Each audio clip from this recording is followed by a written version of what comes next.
Star Report. I'm your host, Star. Monday afternoon. Welcome to the show. All right. Research edition. I think you should know that by now.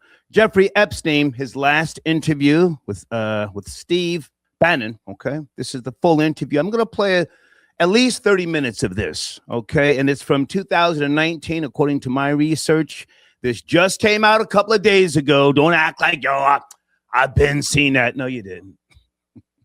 This is exclusive. However, I did not see the Jeffrey Epstein documentary on Netflix, and I don't know the full scope of the females, alleged victims, but I did watch Lisa Phillips on The Shade Room. This is one of the alleged victims. I'm not going to discredit her, but I'm not sure about her story. She seems like she's trying to put the pieces of things together now. You guys ever heard of Lisa Phillips?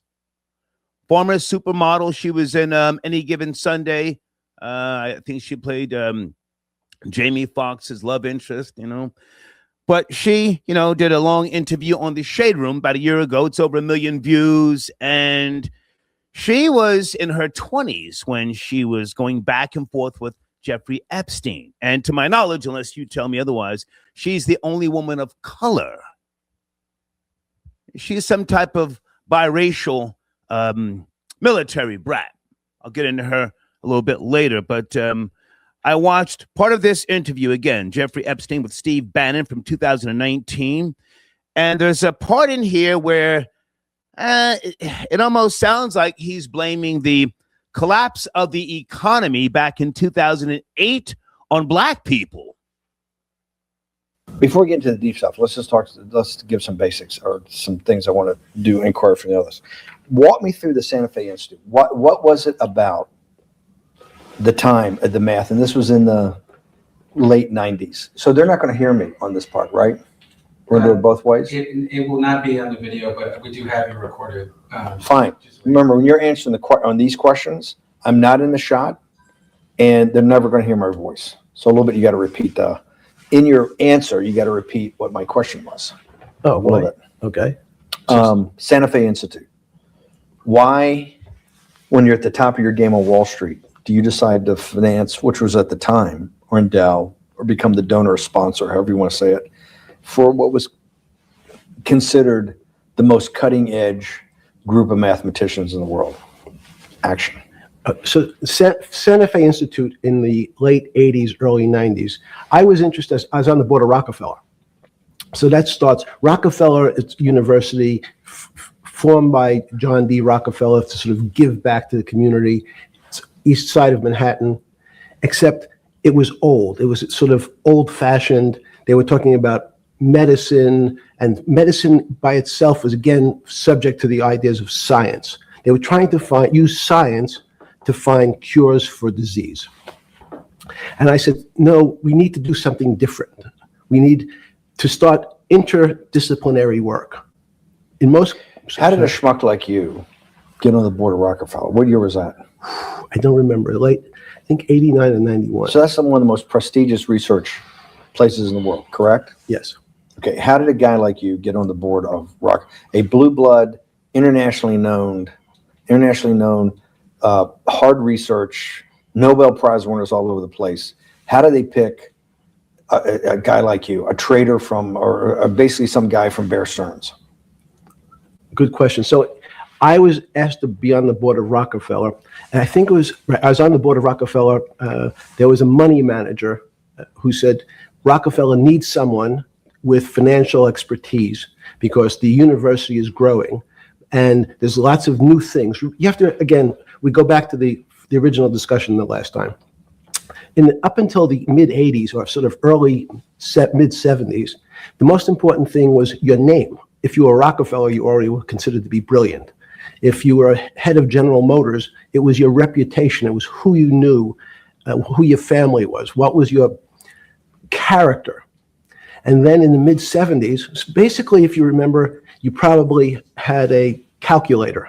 It was very advanced in those days to have a Texas Instrument calculator where it could, by putting in the numbers, it would multiply for you to do square roots. And that was the first, and everyone who had a calculator was already advanced on Wall Street. a simple almost like your accountant. The most important parts of business were really now going to calculations. So it's not only mathematics, but it's things that could be calculated. Reputation couldn't be calculated. I could give you, are you a 10 on a reputation scale, an 8? What does it mean to have a measurement of your reputation? We'll get to that later. But places like Rockefeller needed someone to say, look, we're entering a different world where numbers and the numbers of companies, portfolio management was going to be balanced. It was going to be statistical. Jeffrey, could you come on the board? Potentially sit on the finance committee, Nancy Kissinger and a bunch of other people. And David Rockefeller and I got along very well. He was this unbelievable human being. Respectful to everyone. He introduced his driver as his colleague, not his driver. He would never say, this is my driver. He said, it's my colleague. And David started to explain to me world politics. So David would say, Jeffrey, money is going to be sort of the most important things. People don't understand money. You seem to have this knack for money. I said to David, tell me about your life. What was the worst and the best part of your life? So David said, when I grew up, everyone knew I was a Rockefeller. They didn't know that my father told me he would not leave me a dime. No money. But every time we went out to eat, me and my 5 friends at school, they would leave me the bill. They would expect me to pick up the check because I was a Rockefeller. And he said, I was chairman of Chase Bank. And he said, I remember like it was yesterday, one of the headlines in Time magazine said, David, please fire yourself. So he thought that there was a world that existed that would be a combination of both politics and business and leadership. What do I mean? He formed something called the Trilateral Commission. The Trilateral Commission is some spooky stuff. People said it was some of the people the Illuminati, there's some mystery about it, people that ran the world. It was politicians, but David said most countries, the politicians get elected for 4 years or 8 years, separate from the royal families in England or in the Middle East. Someone's there for 4 years and then they're not there anymore. The most important people to have stability and consistency would be businessmen. So he formed this Trilateral Commission of businessmen and politicians from 3 major continents. So it was the North Americans, the Europeans, and the Asians. So he said to me, would you like to be on the Trilateral Commission? Now, I was 30 years old, 32 years old. I said, great. And he said, well, you have to fill out this application so they have your bio. And I looked at the list of people, and it was Bill Clinton, former president of the United States, Paul Volcker, every great leader in America, the Asians, the Japanese, and with a very long description of their history. And they asked me to fill in what I would like to have written. And I wrote Jeffrey Epstein, comma, just a good kid, which I thought was funny. Nobody else did. So answer to your question, at that time I recognized around the world that monies and currencies were not really well understood. But again, it was only numbers. So numbers, and I'll get to the fact that it was bad thinking. Numbers are very good. Are most people even on Trilateral? Let me jump in for a second. Folks, this is a research show in the afternoon. Members only live chat. Commission, when you meet most people, do you find most leaders financially illiterate, economically illiterate?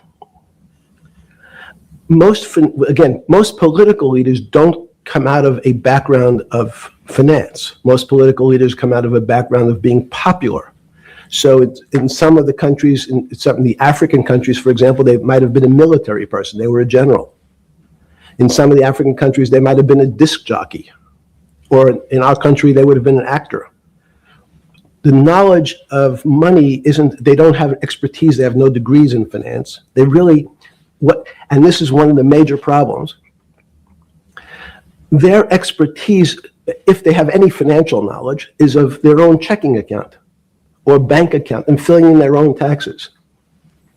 So many world leaders who don't really have a financial underpinning make fundamental errors when it comes to money on a country or institutional level. Let me give you an example.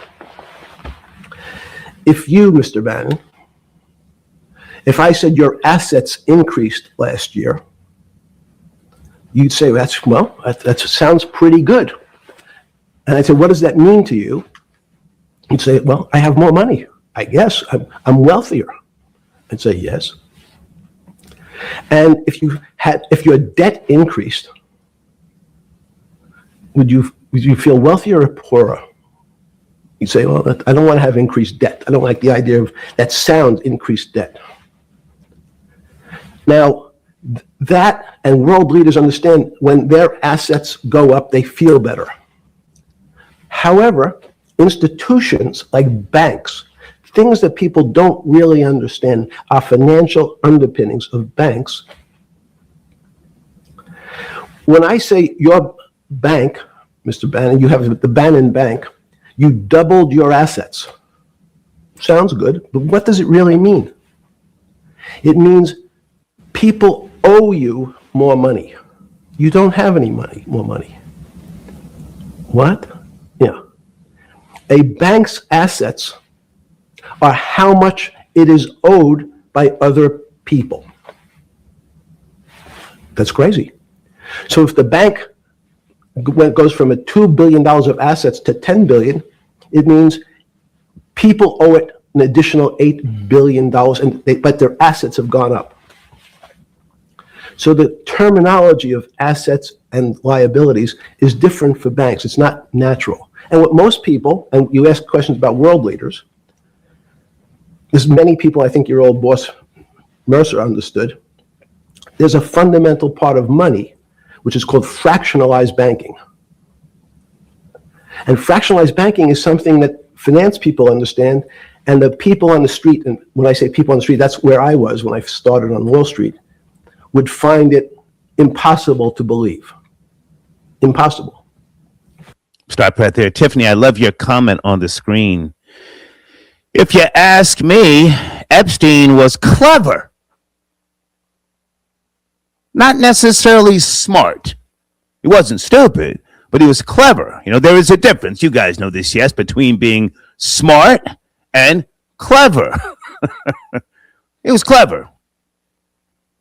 Why? Bannon Bank, I give you $1. Just one single dollar. In our system of banking, I would say, okay, Steve, I gave you $1. How much could you lend out to your friends? And your natural reaction would be probably something less than $1 because I want to keep something in my pocket. The way our system works is if you as a bank are holding my dollar, you can lend out an additional $8 or $9. No, it's impossible. I only have $1, Jeffrey. We have something called fractionalized reserves, which is if you have 1, you can lend out 9.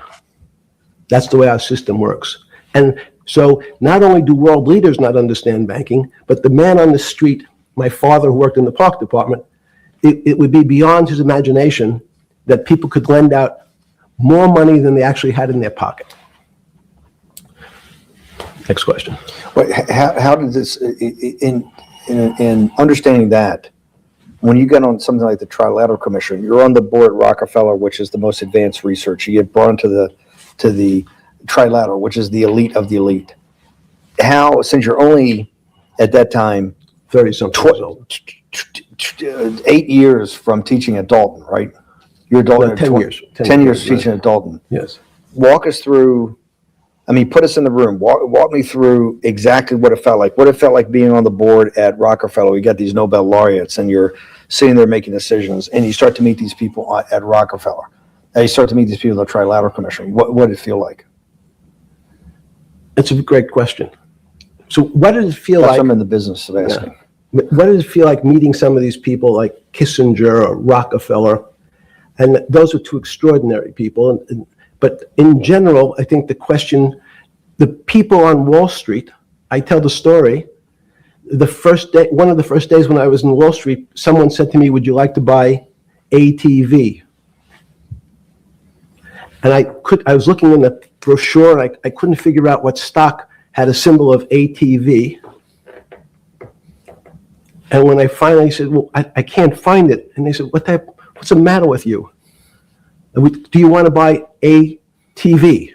Which is, he was selling hot televisions, stolen televisions from the floor of the American Stock Exchange, referred to in common parlance as the televisions fell off the truck.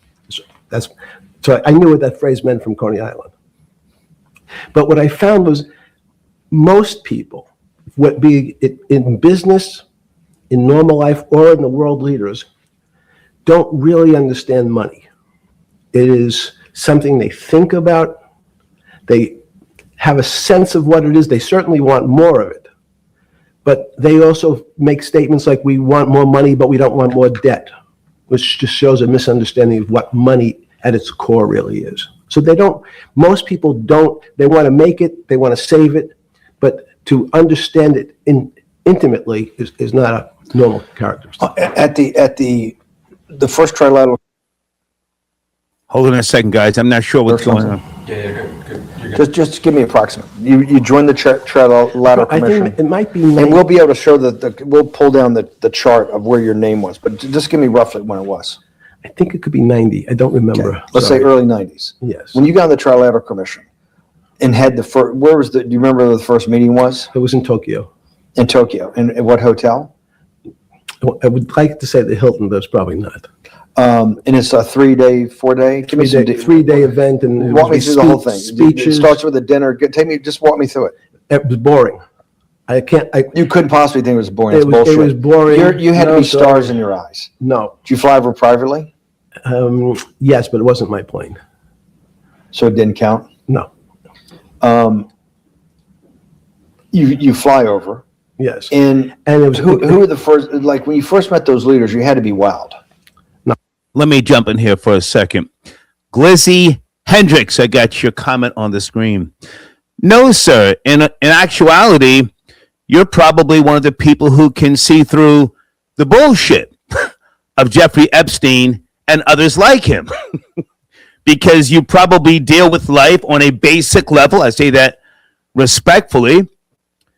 It's the people who go through college. They are committed to the church. Supposedly they have a strong moral compass. Those are the ones who get taken for the ride. I don't know your IQ, but if you're saying this is above your IQ, you probably have street smarts or common sense. So that's the reason why you can see through the bullshit, and you probably wouldn't lose anything from a Jeffrey Epstein type. You're 10 years out of Coney Island. No, I'm not wowed by people of position. I'm wowed by people of great ideas. And I don't care if it's the bus driver. I don't care if it's the student I had who has teeth coming out. Well, these guys have to have great ideas. They're the leaders of the 3 great continents of the world: North America, Europe, and Japan. No, many of these world leaders become world leaders because they're popular and they were able to get votes, or they were able to convince people to vote for them. I learned later. Many of them were just good at what they did in terms of politics. Remember, world leaders are politicians in general. They're not scientists, they're not intellectuals, they're not great thinkers, they're great politicians. At the first Trilateral Commission meeting that you remember in Tokyo in sometime in the early 90s, do you remember what were the big issues of the day that they were talking about, and what did you think about it? Yeah, in fact, it was funny because they were talking about inflation, and they were worried that what would happen, how do you control inflation? And as a mathematician, I didn't understand the concept. I don't understand the concept today. How's that possible? Well, when you talk about most things to do with money, money is meant to be local. It's US dollars. Then I understand what it means. If inflation, it means my dollar today inflates. and it doesn't buy as much as it did a couple of years ago. The prices go up. I don't have as, it seems that everything is great, but in fact, my dollar is shrinking in value. If you, and you're the financial genius here. I'm just a lowly M&A guy. Sure. If you let me finish the thought. Go ahead. So if you're in America, you can feel inflation. Your salary's gone up, but you can't buy the same car. In fact, it starts to feel weird because the value. That's why I wanted to ask the question. This is my point. Sure. The people who live and breathe this, the central banks, have been haunted by the specter of inflation since the late 70s. Yes. First off, tell our audience, how did that happen? The two great financial events in the 20th century, I'm not going to get to the 21st, were the Great Inflation in Europe after World War I, the Great Depression, the hyperinflation in Germany that led to the rise of Hitler, and then this inflation in the mid-70s. Before you go to explain inflation, why is this specter of inflation always the central thing in central bankers' minds? Because it goes back to the first concept I said, the weird concept of fractionalized reserves. The system is not well understood. And most systems, in fact, are not well understood. We don't know how our digestive system. Stop. This is impossible. This is impossible. The world banking system, the world currency system, the world monetary system has to be so well understood by the Greenspans of the world and the Bernankes of the world and you, right? The currency traders, the guys making billion-dollar bets every day, the legendary guy on Wall Street in the late 90s, Versalin Brothers. Lou Ranieri? No, the guy that wrote the money. Michael Lewis? Liar's Poker? Yeah, Liar's Poker. Who's that about? That great trader. Lou Ranieri. No, it wasn't Lou, the guy that ran the desk. That eventually ran the hedge fund that went long-term capital. Yes, I don't remember. Who's the guy? I want to say, I don't remember. I'm sorry. Lou Ranieri is big, but those guys have to understand the system perfectly. No, they don't understand the system. They understand the local part of the system. So, for example, why is not only inflation, most bankers are terrified if the public understood that the... Let me jump in right there for a second. I'm putting as many as I can your comments on the screen. Today's show is members only in the live chat, all right? No, Jeffrey Epstein did not acquire a degree. However, he did go to college. Okay, he attended college. He dropped out due to the Cooper Union. He studied physics and math from 1969 to 1971. New York University. He later attended the Institute of Mathematical Science at NYU. Despite lacking a college degree, he was hired at age 21 to teach physics and mathematics at the prestigious Dalton School in Manhattan. The bank really doesn't have their money at any one time. It's one of the things during the Depression, there were runs on the bank. The reason the banks don't keep much money in the actual bank is they assume that not everyone's going to want their money on the same day. So it's not really the fear of inflation. The fear is a run on the bank. Everybody wants to take out something that doesn't really exist. Inflation is tied to interest rates. It's a more complicated example. But when your money doesn't buy the same amount of product this year than it did last year, if it buys less and less, like it happened, you used the term hyperinflation. There's certain countries that are not managed well, like in Africa at the current, a $100 billion bill in Zimbabwe is worth 1 American cent. That's the perfect example of hyperinflation. It goes up, it doubles every day.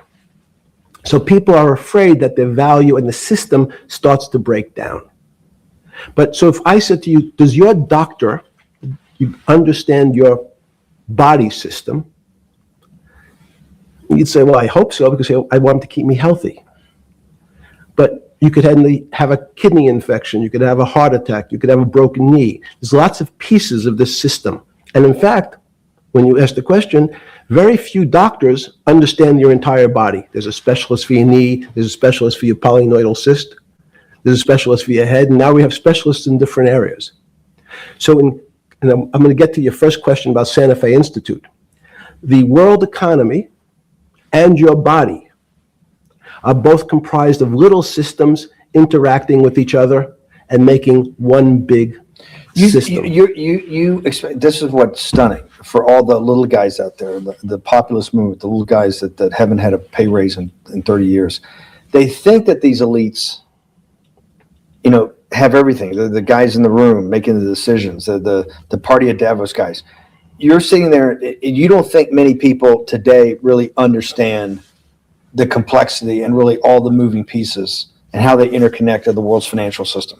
No, not only don't they understand the complexity, and that goes back to Santa Fe Institute was an attempt of trying to see if there was a way to mathematize, formularize, or algorithmically understand what the term complexity means. That goes back to the original question. Complex systems are complex by definition, but there's not necessarily, it's not one level of complexity.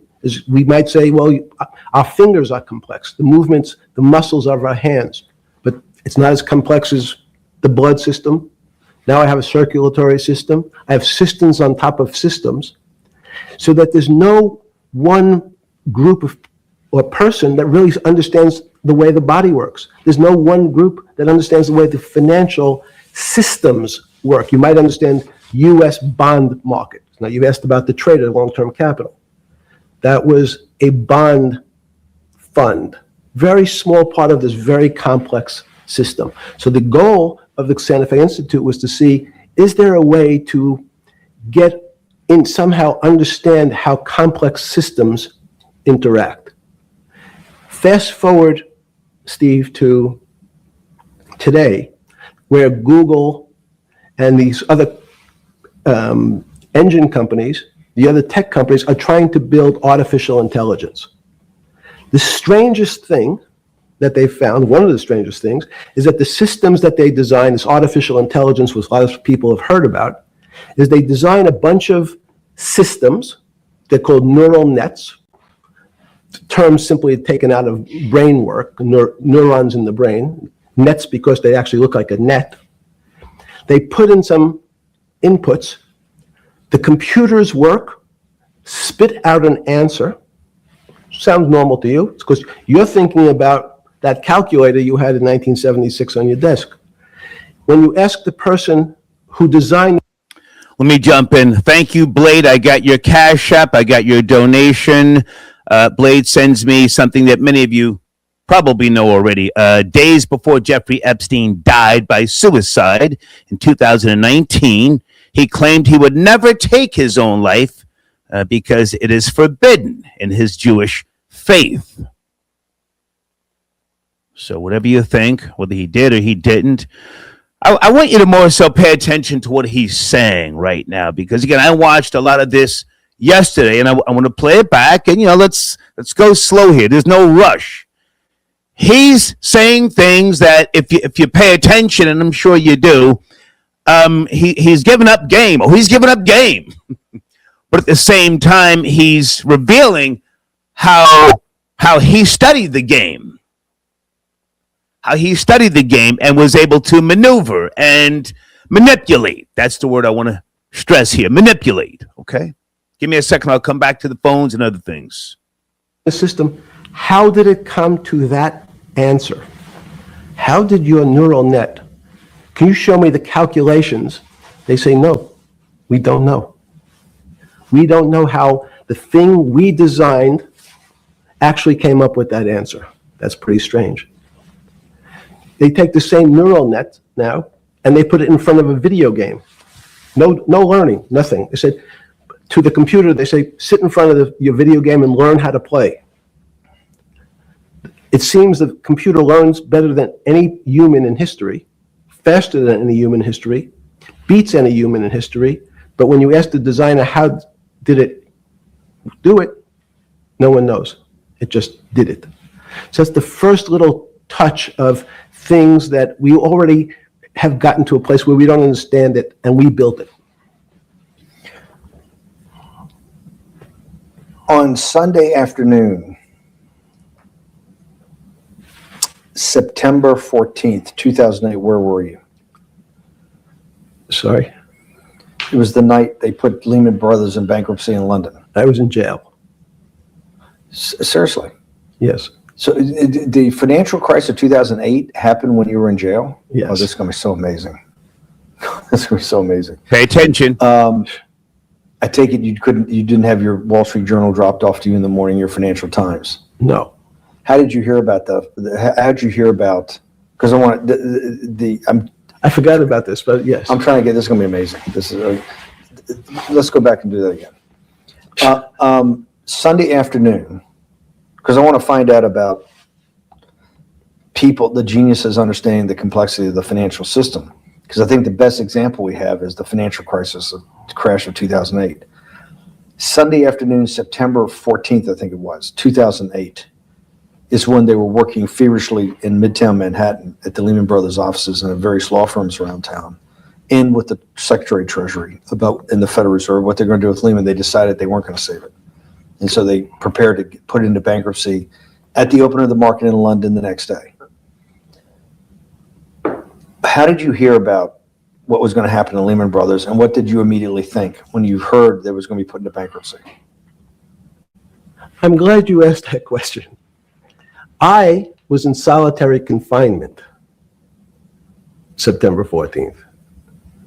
And again, some of the public stories about the wonderful time I had in jail and my work release, which didn't come till months after. I'd been there since June in an 8x10 cell with a bed in the back, a 6-foot bed in the back, a chrome sink with a toilet attached to it, and a little piece of metal sticking out that was supposed to act as a table. Now, since I was in jail, there were no books. Why? There's no library. No library, but you're in jail. No, I was in jail, not prison. So in jail, I was in a place what's called the Special Housing Unit, which is for the roughest, toughest, meanest people. They had put me there, they said, for my own protection.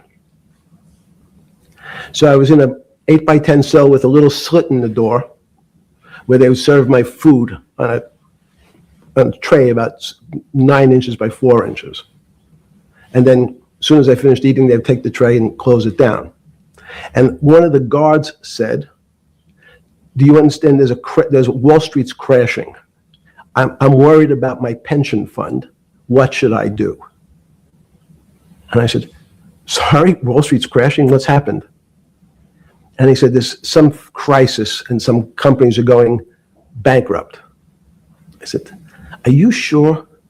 And he said, yeah, it's all over the papers. We're all terrified. We're going to lose our life savings because we have either a 401k or our pension funds. We don't know anything about money. Mr. Epstein, can you tell us, like, what's going on?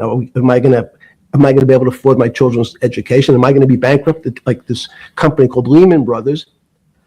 And there's another company in the front page today called Bear Stearns. Oh, no, I said. Why? Because that's the company I was a partner in.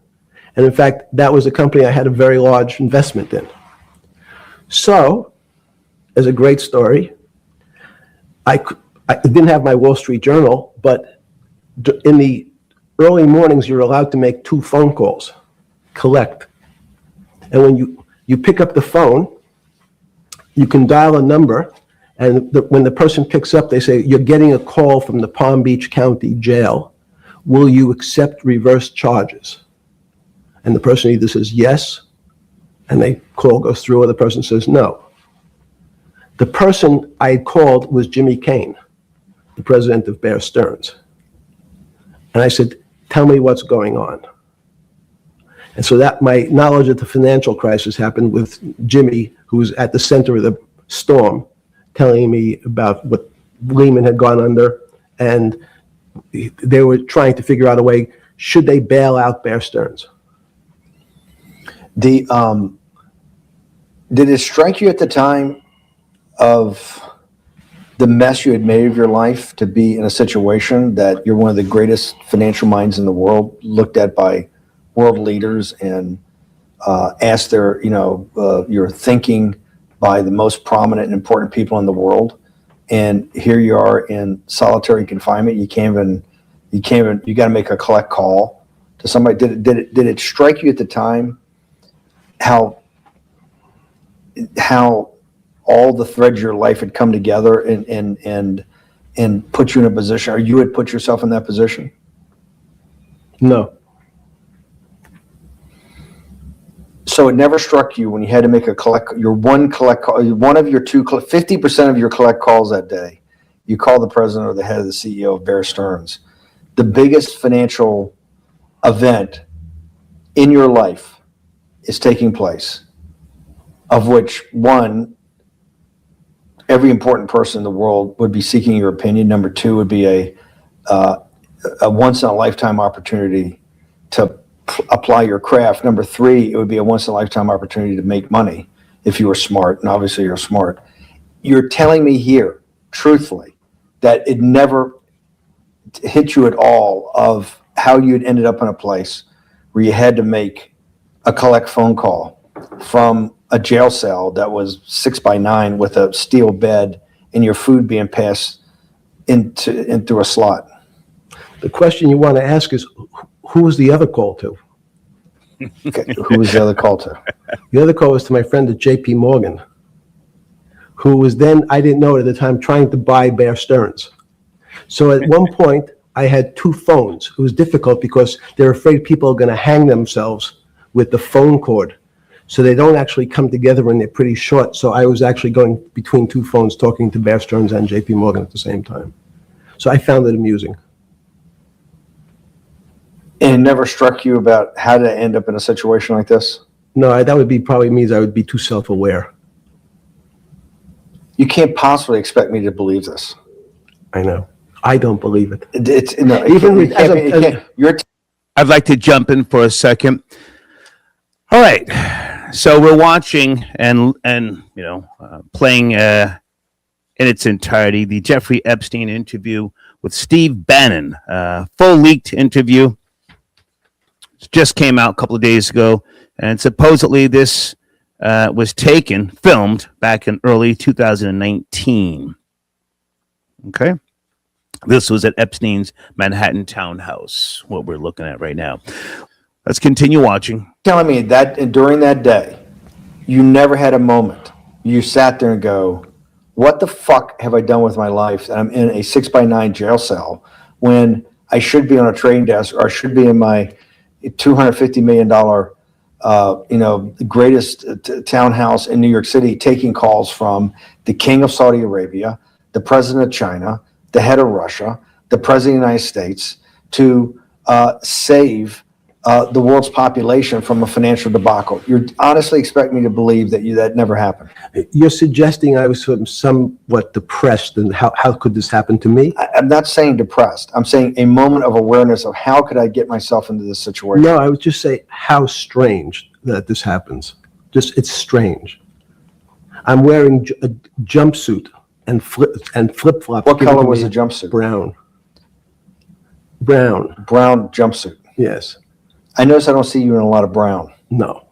Brown jumpsuit and flip-flops. Flip-flops, yes. With no access to books, no access to newspapers, no access to anything. You had lived on information. Except my Almond Joy bars. I had extra Almond Joy bars.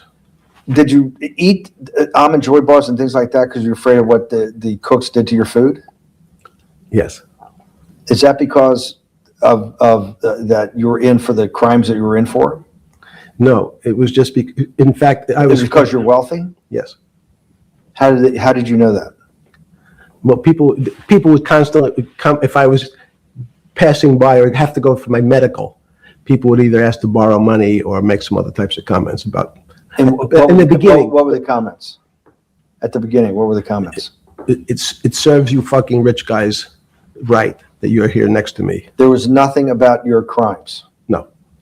So all this rumor you hear all the time about people in prison that commit the type of crimes you commit, you're saying in your personal thing is not true. No. It was all because you were rich. Yes. And it was all because they wanted to borrow money. Or get advice. Yes. Where they get advice to Which stock- go long, Yes, Are you is telling me this time to buy? You're telling me in solitary confinement they're interested in going long? Yeah. They want to know What does that say about human nature? Well, what I think the people find, one of the reasons they wanted to keep me in solitary confinement was they're afraid that everybody would want to know which stocks to buy. But what happened was, after this crisis, now it's on the front page of every newspaper. I don't want to lose this day. Sorry. When you first heard that, was it Bear Stearns had been kicked into bankruptcy, 6 months before? No, this is the same time. This is part of the same deal. I thought, no. Bear Stearns, they saved Bear Stearns and didn't save Lehman Brothers. That's right. it. 6 months before they had bailed out Bear Stearns, but Bear Stearns was still a zombie, A shell of its former a self. former self. But they had quote unquote saved it. They admit. Why did they make the decision in your mind? Why did Hank Paulson and Bernanke what's this concept of moral hazard? Explain to the audience what moral hazard is, and why did they save Bear Stearns 6 months before, and why did the smartest guys in the room decide not to save Lehman Brothers? It's a good question. The real issue is I'd have to go back, when you have these systems, to the way your doctor responds to any type of emergency in your body. If they might decide to save your kidneys and let your gallbladder go, because the gallbladder is less important to your overall system.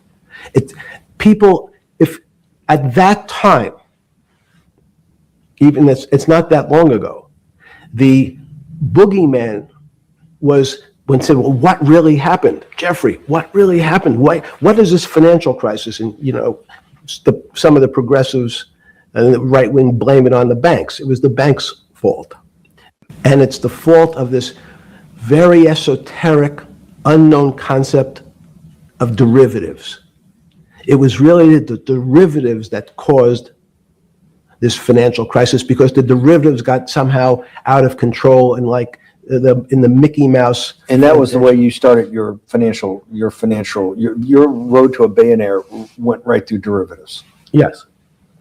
But derivatives were not the cause. Derivatives were not the cause at all. It's like saying your hair was the cause of your heart attack because it was on top of your head. So what was the down. cause?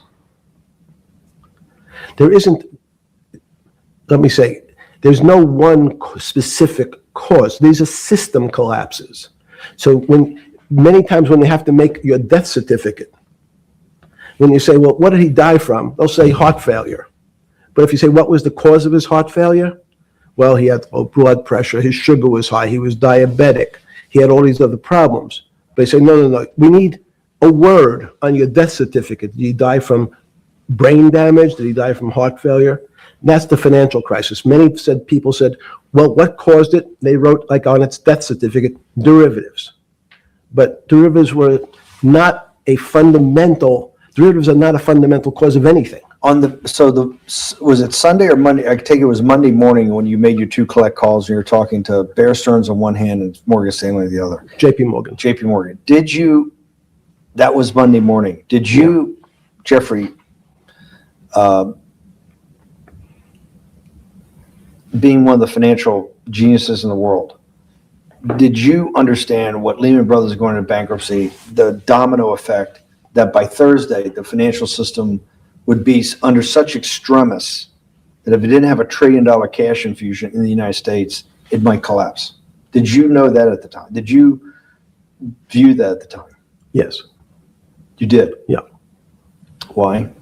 Again, I don't want to bore you or the audience with the idea of it's a medical procedure, but you had system failures. So you'd recognize that if I said to you, did you realize when your father was on the ground and he was clutching his chest and he couldn't breathe, it was a bad situation, he could die. That's how I saw it. Did you immediately think about the commercial paper market? I mean, the mechanical triggers that actually you had to blow through these circuit boards. Did you know the circuits? Did you understand the circuits?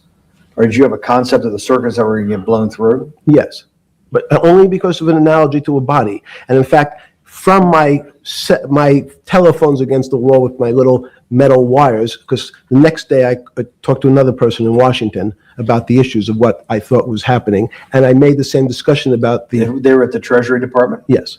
So in a 6x9 cell in The phones were outside the cell. in Palm Beach County, California, West Palm Beach, Florida. West Palm Beach, Florida. This was your juice diet. West Palm Beach, Florida.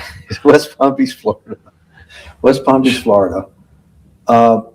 You're making a call to Washington D.C. to talk to some deputy secretary of Treasury. Someone in Treasury. Right. Someone in Treasury. Right. And that does not, the night before you go to bed, it doesn't dawn on you at all. You never have a moment of self-reflection that, how did I end up on this metal cot when I should be at the center of things?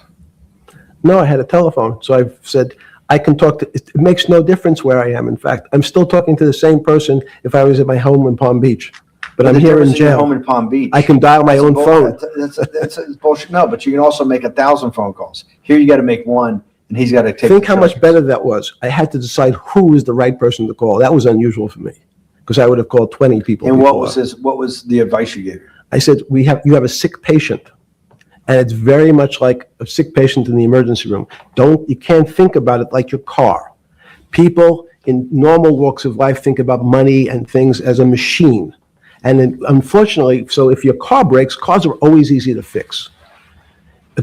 My jets, my cars, if it breaks, I know it can be fixed because it simply follows the same pattern. If this part breaks, you replace the part and the thing works again.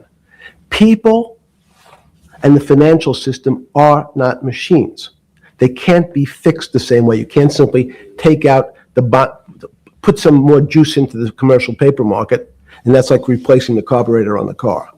It's much more, I have a patient who can't breathe, has a stomach problem, can't see, looks bleeding at the same time. What do I do first? I have to think about it as a system. Where's the most logical place? What's the most dangerous place? If your heart stopped, we have to start your heart again. In the equivalent to the money market, why do I have to start your heart again? I need to get your blood flowing. If your blood stops, you're dead. If liquidity, which is the equivalent of blood in the financial system, dries up. Once liquidity is basically cash, putting cash into the Forget system. about what it is. Okay. Liquidity is liquidity. It allows the system, it's the blood of the system. You need to pump blood hard into the body of the economy to keep it flowing. And if you, especially when you're worried about someone dying, you're not going to be worried about the niceties of, well, you got the shirt dirty and there was some damage. Pumping that blood, keep that heart When you pumping talked to the person in Treasury on Tuesday, the 16th, did you get a feeling as you were sitting in your 6x9 jail cell in West Palm Beach, Florida, that they were on top of things? No, you can't. It's impossible to be on top of things. There's no such thing. It's, again, the doctor watching the patient die. You hopefully have some confidence that he's seen it before. He recognizes that there are some steps he has to take first before he bandages the guy's finger or worries about what shoes he has on. So you hope that the people in charge, your doctors who are working on the emergency patient, have enough experience and, frankly, judgment to try to keep the patient alive. Did you think that they had those things, patience and judgment? They had pretty good judgment, and you needed a lot of luck, just like in the dead patient. You need to, hopefully you put that blood in and it's not too late. And you make some mistakes, but you have to know you're going to have to give it a shock. In the run-up to the September crash of 2008, Yeah. I guess you weren't occupied with finance. That whole summer, how long had you been in jail? Went to jail June 30th. So the entire summer. Yes, Before you went into jail, you were still very active in the financial markets. yes. When I say active, you trade currencies every day, you trade stocks every day. When people, I don't do any- someone like you, or you give advice to people to trade stocks or trade currencies. I don't trade every day. I think that's, like Woody Allen said, you can't beat the bank. So I try to pick my spots. George Soros picked his spot when the pound collapsed. This would have been a great money-making opportunity that passed me by when I was in jail, but that's not how I think. in the run up to that, in the spring of 2008, that's when Bear Stearns got in problems, I think, in the spring of 2008, and they decided to bail it out. Did the Bear Stearns guys talk to you for advice at that time when the big crisis in Bear Stearns? No, but see, again, unbeknownst to most people, and it's easy to blame people for the financial crisis, like you'd blame someone for giving your father the drink before he had his heart attack. But what really happened, the real enemy of the finance system was Bill Clinton. And if you ask me what and who caused the financial crisis, I would tell you it was Bill Clinton. Because of what Bob Rubin. Okay, stop right here. Now, I want you to pay attention. This is where they're talking about the 2008 collapse. The 2008 collapse. And listen to the interviewer, and then listen to how he responds, Jeffrey Epstein. Here we go. That he did to deregulate the financial system? No. Because as of the last time we had our 60-minute interview, you talked to me about home ownership. And you asked me whether everyone should own a home. And I told you, no, it's too risky. So the financial collapse of 2008 is because of hardworking African Americans, Hispanics, and whites who wanted to have a ownership stake in the society that all rests on their shoulders. They're the culprits. No, not at all. Okay, then I didn't say they were the culprits. I was pretty clear it was Bill Clinton. okay. And why was it Bill Clinton? Because Bill Clinton wanted to get votes from those people. And he sold them the idea that instead of renting in a house, and historically the values of houses have gone up, and he said, you guys in these local communities who haven't been able to afford a house before, I'm going to show you a way. I'm going to give you a way, because I'm sure I'll get your vote, that you can own a house, because I want your vote. So what we're going to do is I'm going to let you buy a house, Mr. Bannon, when you really, you're right on the border, maybe, or not even on the border. Your credit is not good. Okay, let's be honest. And it's not my fault, it's not Bill Clinton's fault, but if whatever happens, at the moment your credit score or whatever it is, your credit's not good. Now, normally, you come to me and want to borrow money, I'm a bank, and I say, I'm sorry, Mr. Bannon, I can't lend you money because your credit score is not up to where it needs to be. Hopefully, if you work harder and clean up some of your problems, it will be. But now what I say to you is, I'm going to figure out a way to lend you, not give you. I'm going to lend you money anyway, though you don't have a good credit score.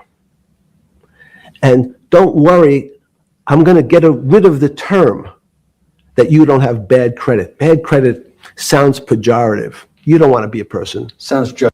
Let me jump in there, okay?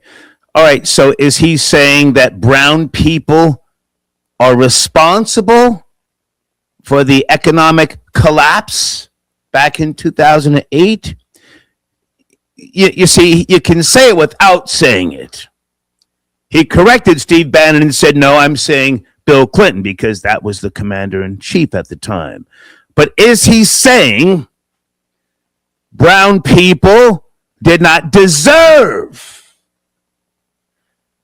loans to buy homes, thus contributing to the ultimate collapse? Judgmental. Yeah, sounds judgmental. So what we're going to do is we're going to call your credit situation subprime. Oh, nobody knows what that means. Subprime. That means prime is good credit. Subprime is not good credit, less than good credit. So we'll call it something that people really won't follow. And we'll tell you what, we're going to have people lend you money, though you are a subprime borrower, and I we'll figure out some government agencies to guarantee your loan, though I don't think you're a good risk. So the banks say, no, no, no, we don't want, initially, the bank said, sorry, this is too risky, Mr. President, for us.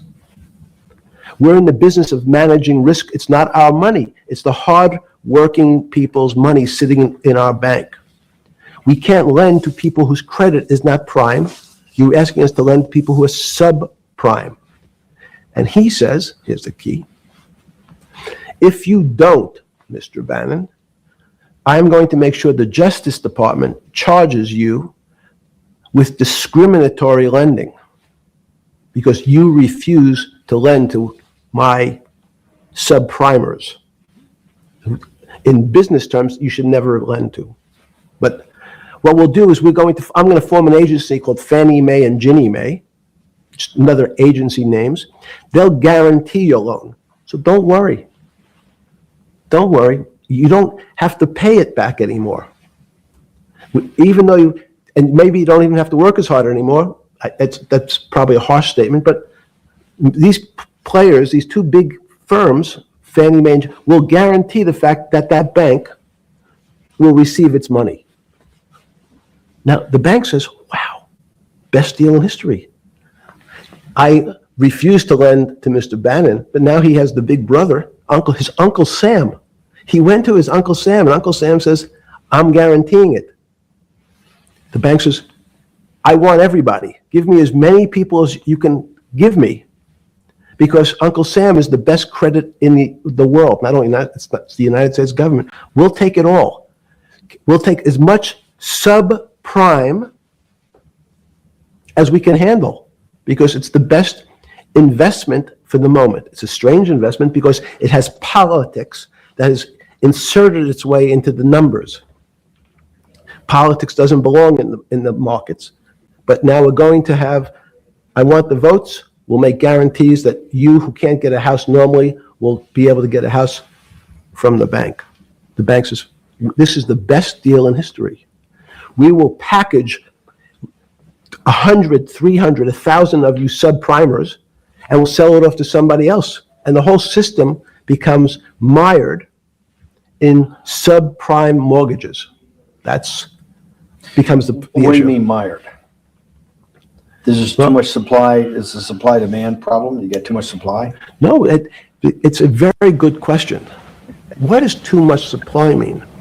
Well, then you get to people, go back to your first question to me, government leaders.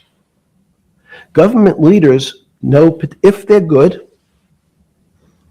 and they can do mathematics, they can balance their checkbooks.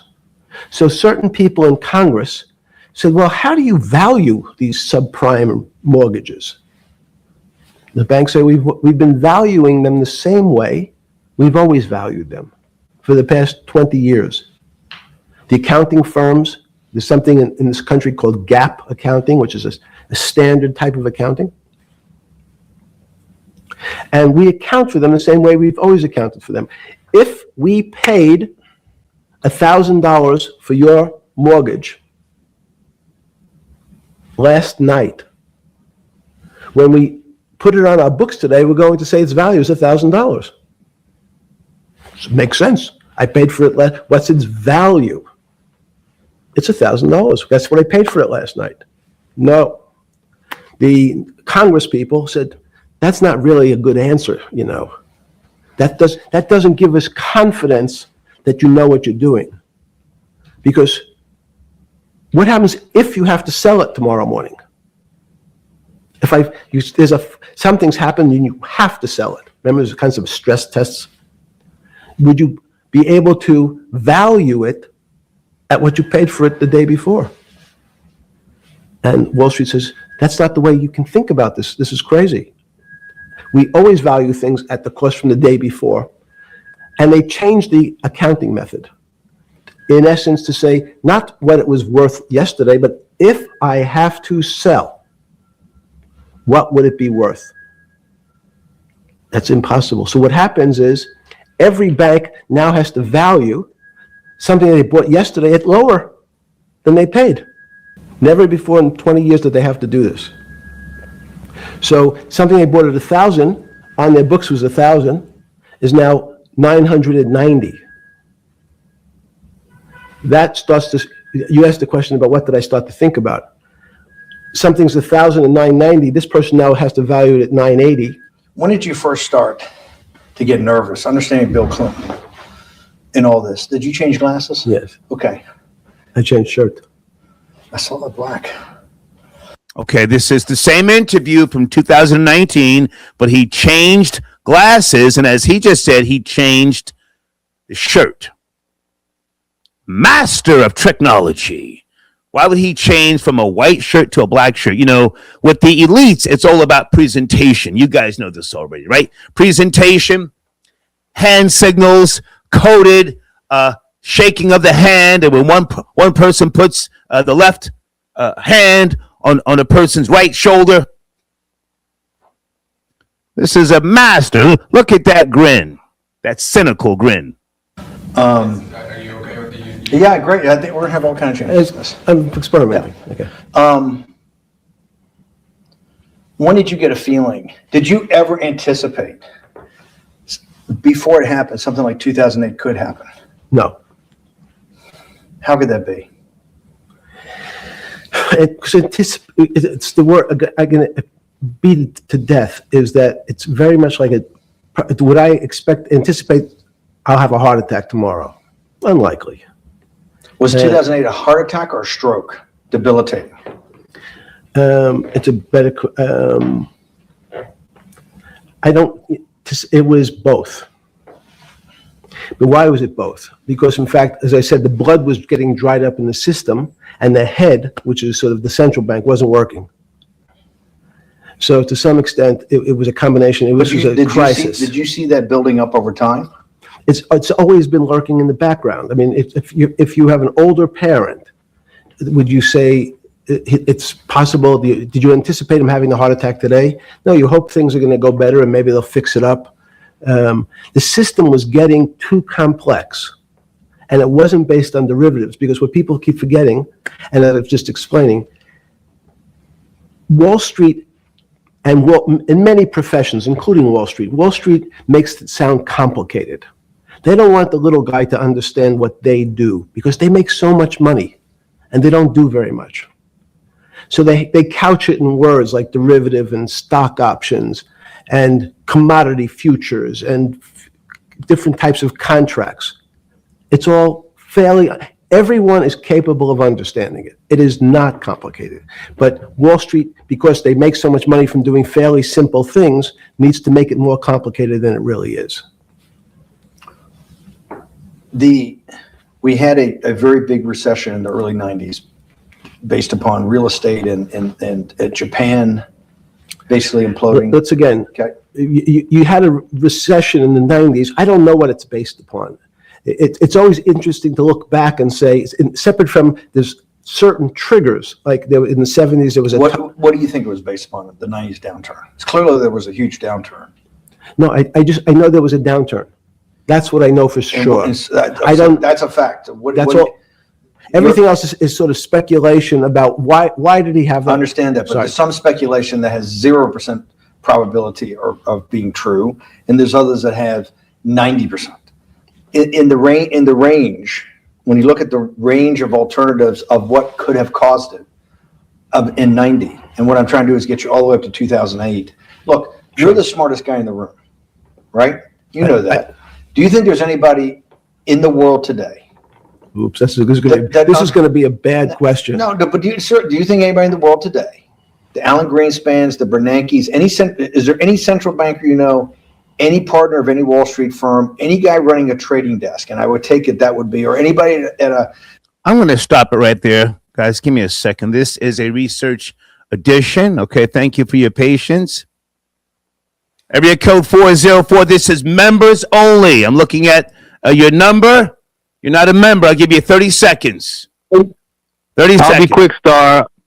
Overstimulation has proven to be bad for the economy.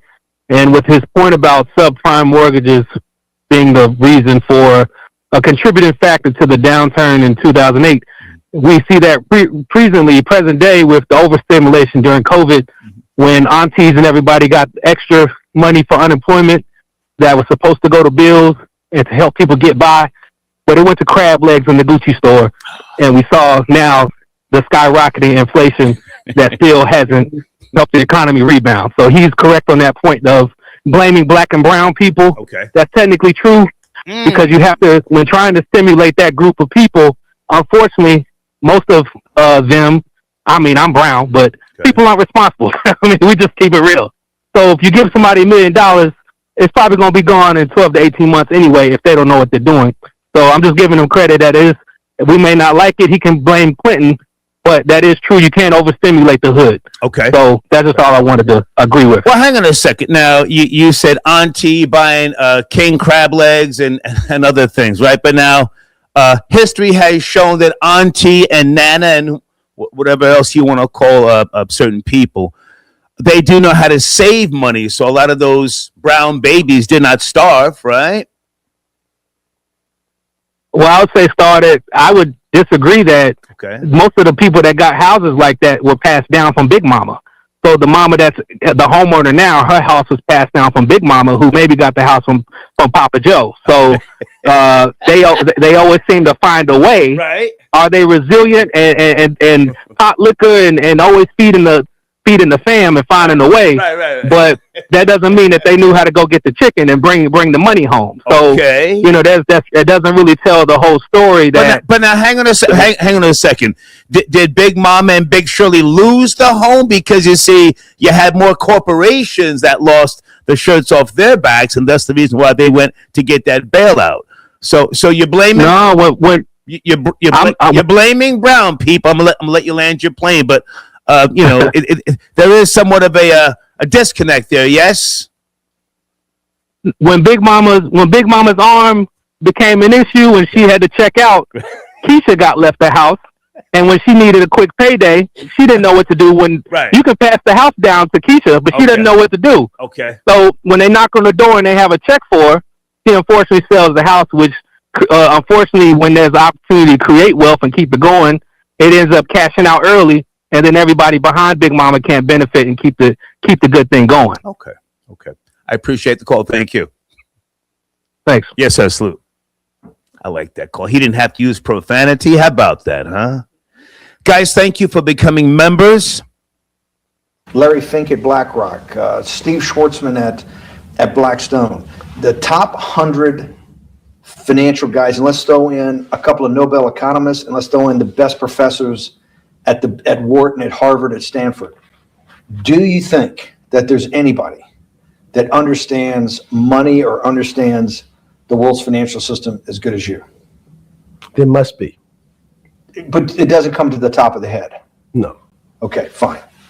Now that I've gotten that, let's go back to 1990. In that arc from the fall of the Berlin Wall to 2008. Good. We started with the implosion in Tokyo of the Japanese economy, Japanese financial markets.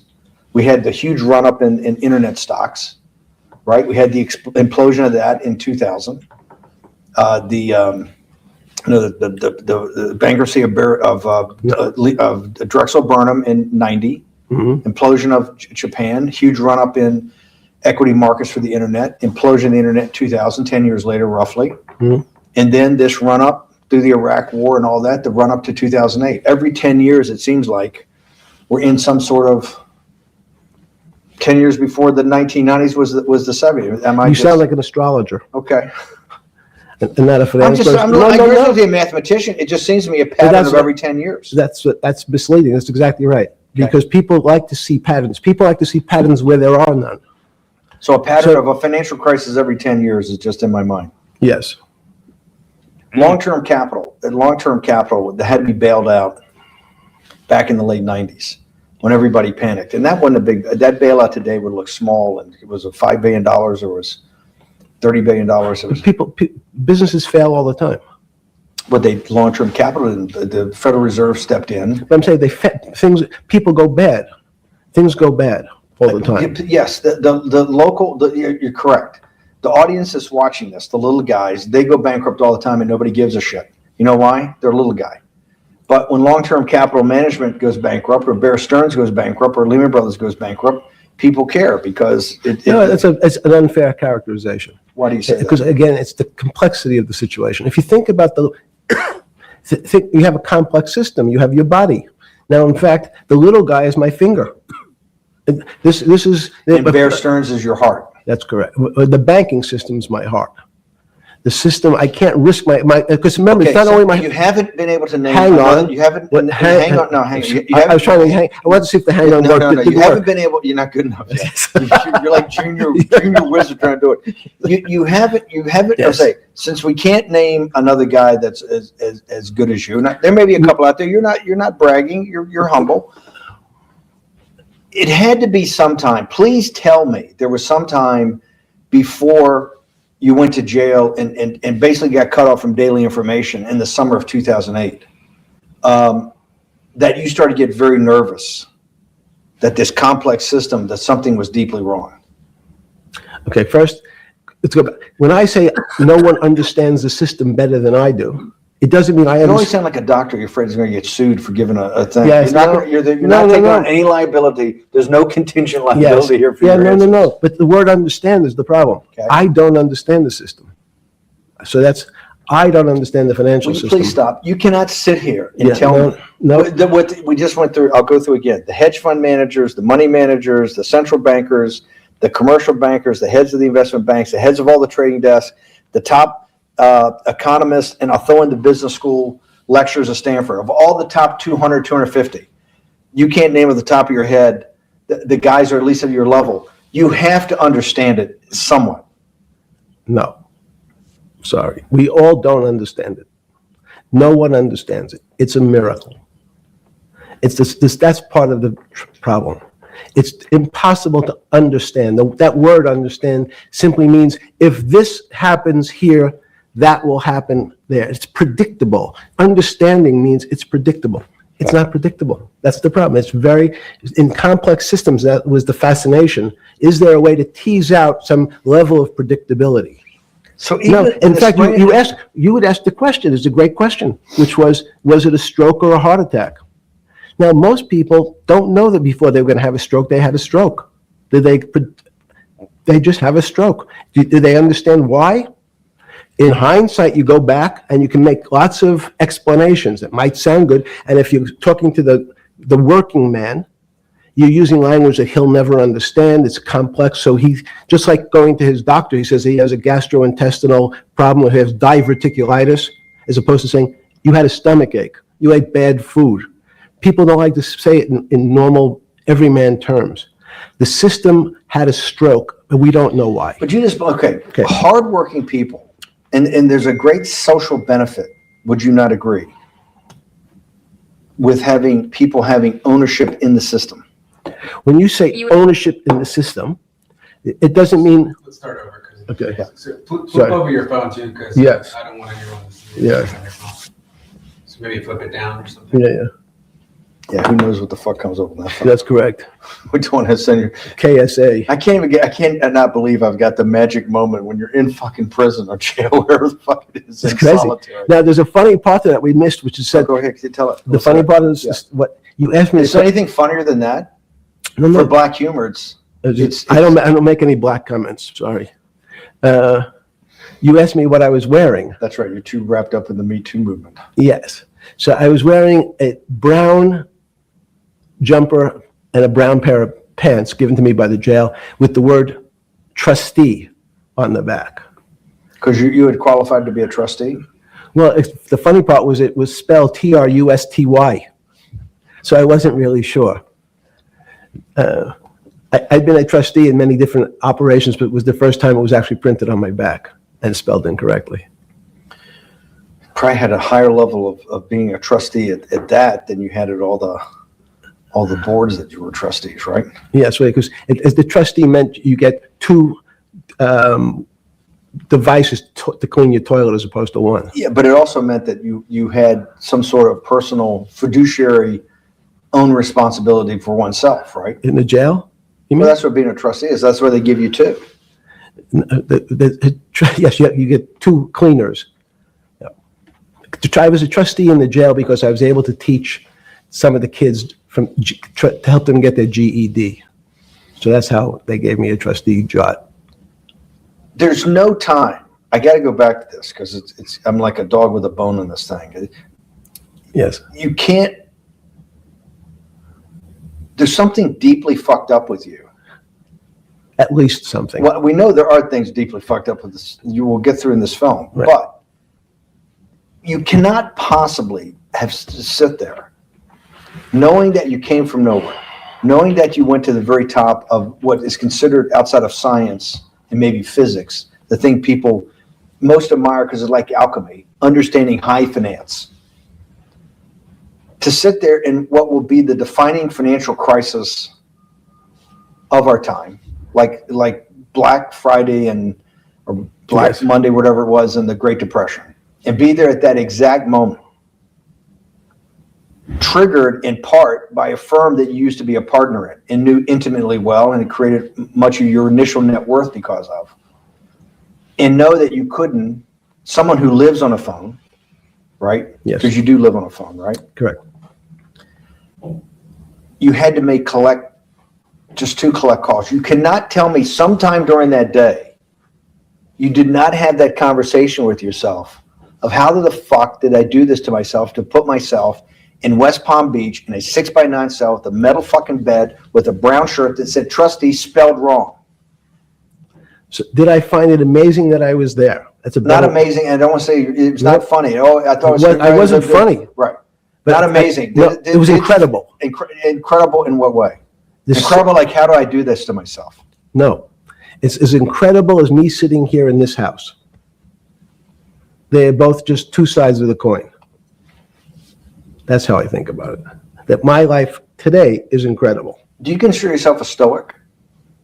No, I consider myself a hermit. Stoics are not very happy. Being a hermit then, being in that 6x9 cell, being in the cell, qua the cell was not the problem, right? Correct. What was the problem? The eating the almond joy bars. Because you couldn't eat the food. No, right. And there, but remember, my life is Did that ever strike you that I can't eat the food because somebody might have done something to it? I gotta live off an almond joy bar, 1 a day or 2 a day or whatever. How many ever sneak in a day? no sneaking in. Your 1 almond joy bar, it did not hit you at some time? How the fuck did I do this? No. Let's go back to the spring of 2008. Were you so wrapped up in your personal issues at the time you were not spending enough time on the financial markets, or were you deeply involved in the financial markets like you normally were? in the No, spring of I was involved. And you, so we're saying that the smartest guy in the room didn't see it coming. No, of course. The bankruptcy of Bear Stearns, you just thought was a Bear Stearns problem. You didn't see it as systemic. I know you keep harping on it, but it's not. Because you're a mathematician and understands systems. I- It seems that anybody that understands that they had a systemic problem, you at least be the first on the early search radar. If you're not going to see it, then you're, because that means that I always assume there's at least a set of guys out there that have some sort of sense that something's not right. Imagine the guy who has a stroke or had the heart attack. When you ask him, did you feel funny the day before? He's going to tell you, yeah, I didn't feel right. Something was off. I didn't feel right. I had my stomach was right. I felt a little dizzy. I felt a little weak. But if you asked him the day before, do you think you're going to have a heart attack tomorrow? He'd say, no, I just feel a little weak. I'm a little dizzy. My stomach hurts. So these systems, and that's the issue of complexity. What complexity says is that, in fact, everything seems to go along, and people have seen it. One of the great examples of complex systems is sand dunes. In fact, the sand keeps building up. People have seen some, and all of a sudden, one more sand drop, and all the sand starts running down the hills. That's the way I see the financial markets. When you funded Santa Fe in the early 90s or late 80s? I believe it was early 90s. I can get back to you. But early 90s, Santa Fe was funded for the study of complexity theory. It was math. So let's back up. So why did I buy a ranch in New Mexico in 1993? So that gives you some sense. So I would have funded it in 1990. Los Alamos, which was the high energy lab up in New Mexico, was losing all its scientists. And Los Alamos, it was where Oppenheimer and where a lot of the nuclear weapons program, the bomb. That's where the Manhattan Project. Manhattan Project was as Los Alamos, and you bought your property out in New Mexico to be near that? Yes, because the scientists were going to be, they cut the funding for high energy physics. But the people who worked in Los Alamos would still be in the Santa Fe area. They cut that because this was the Cold War dividend, right? I don't remember exactly why. It was because, again, people thought that physics and high energy physics really wasn't that important. Because that was about nuclear weapons. No, it was because they decided, which may be not right. This was the same time that Murray Gell-Mann came up with the term quark, Q-U-A-R-K. He picked it out of an old poem, the word quark, but it was mysterious. So they were starting to understand in the 90s that our world of the physics world, there was things that were just unexplainable. They called it strange things. You gave it a name. You gave it some characteristics. You called it had charm, was one of the terms. It had a charm. It had a flavor. It had a color. But no one, Mr. Bannon, understood what it was. Just like the financial system. And you wanted to investigate that? I wanted to see if we could build tools so others smarter than me could help investigate it. And that was the beginning of your concept of the Santa Fe Institute? Yes. And Santa Fe Institute was founded to do study in this type of... Can these areas of strange things be described by some form of mathematics? So that's what I'm trying to get at. The foundational thought, the organizing principle of Santa Fe, yes, in the high physics lab at Los Alamos, right, which had been the headquarters of Manhattan, and the Trinity Project, right, the bomb. Yes. So you're talking about the elite, the high priest of physics. Of physics. Yes, sir. Which high priest of physics, some subset of that is also mathematics. Yes, they're both similar. Project out. One of the tools you want to do is to make sure that in this complex system, the finance system, I'm doing a lot of this for philanthropy and a lot for the good of mankind, but also to be able to understand this complex system, the most complex outside of maybe our body, of the financial world. Yes. Did they create tools, or were you smarter in than the mid-aughts 15 years later than you had been then because of work that was done at Santa Fe? No, it was great. But in fact, most of my philanthropy in the area of, can you describe things that appear to be unexplainable by mathematics? And can you fund people who have new ideas? And unfortunately, when someone thinks they've been able to, there was a man, Stuart Kaufman, when they think I figured out how to be able to predict the unpredictable, what appears to other people to be unpredictable.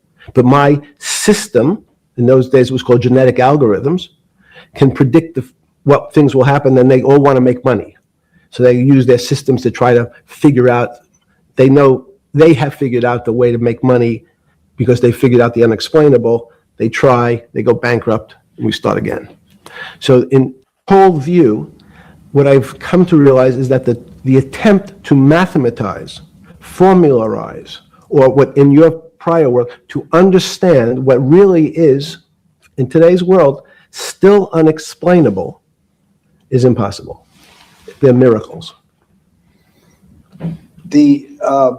Your first head of Santa Fe was Christopher Langdon, I think. Langdon from Australia. But Murray Gell-Mann was the funder. He was the rock. Yes, he was the rock. He was a Nobel Prize winner? Yes. Yes, and a wonderful guy. He came out and helped us with the Biosphere 2 project. He came with Chris Langdon. Yes. Chris Langdon was the operator, the day-to-day guy. Chris was doing artificial life. Right. Murray tried to lead his own artificial life. Yes. When Chris came to Biosphere 2 for the first big conference we had in 1994, He was one of the most impressive guys there among all the world's elite. Kew Gardens, the Lawrence Livermore lab, the labs at Sandia, all the major universities, Lamont Doherty, all the big Earth observatories, Woods Hole. What set Langdon apart, I thought, and the reason I invited Santa Fe to be part of it, was Langdon actually made a presentation that everything, and he was making this to scientists, a lot of marine biologists, a lot of people that are just beginning, Wally Broker and people who were just beginning the study of climate change, at that time called global warming, that he made this compelling presentation that everything's really mathematics. Yes. It's all just back to math. And you have to, all these experiments you do, you're not, one of the reasons they're not considered by the high priest in physics as being real experiments is that they don't have a mathematical basis to it, and everything has a mathematical basis to it. Langdon seemed like a radical visionary. What happened to that concept?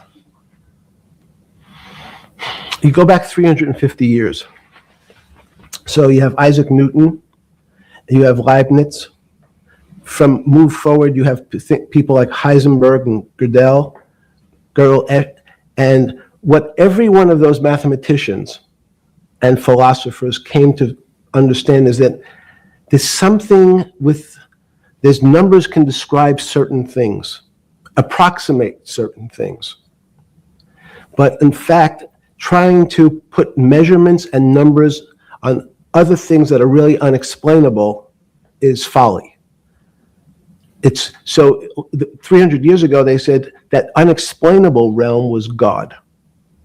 And people who attempted, in fact, to explain the unexplainable, who said, yes, I understand the unexplainable, were charlatans, they were the occults, they were the astrologers, they were the con men. Alchemist. Yes, well, no, alchemist was, in fact, they believed that there was a way to transmute one metal into another. In fact, they always wanted to see if they can create gold. There's no reason, if you think about it, they recognize that one metal is different than another metal because it has some additional pieces to it. It has additional neutrons or protons or electrons.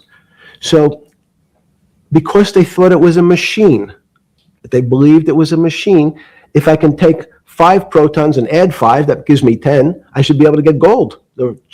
Move everything around inside these systems, the molecules transmute one molecule into another, and if this molecule I've transmuted it into is gold, I'm a rich man. It's back to money.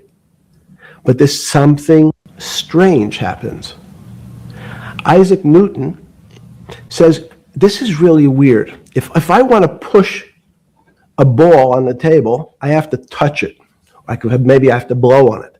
But I actually have to push one side of the ball or the book to move that side.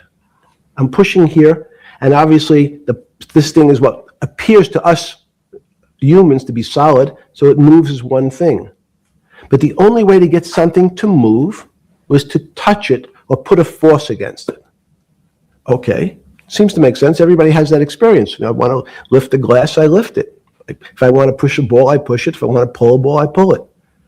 But he recognized when the ball fell off the table, it went in a different direction. How's that possible? Nobody pushed the ball down. And he said, this is crazy. Why did the ball go down? I didn't push it. I just let it go. So someone's pushing the ball, because I know that I am confident that the only thing that gets something to move is with a force that pushes. So there's a force that's pushing the ball down. In fact, he called it gravity.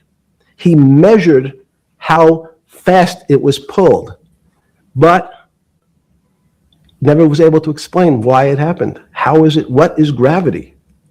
It's this. Everybody says, well, why did the ball fall to the ground? Because gravity took it. But what's gravity? That's, as Feynman would say, that's the name of the thing. We have no idea what it is. This goes to Santa Fe. They were trying to explain the unexplainable. Can we measure? Can we figure out a way to predict the stock markets using these types of chaos complexity? Before we get there, let's walk back through it. Let's go back to Newton. Sure. Pre-Newton and then Newton. What did Newton solve that for millennia up to Newton had not been solved. And then I want to go forward all the way to Santa Fe of what they were trying to solve. Let's start with just 2 or 3 of the basic guys, but let's go with Newton. What pre-Newton, it was what? And then why is Newton such a genius? In such a, in the, I think mathematically they told me one time, I've seen there's been 115 billion people roughly that have lived on the earth.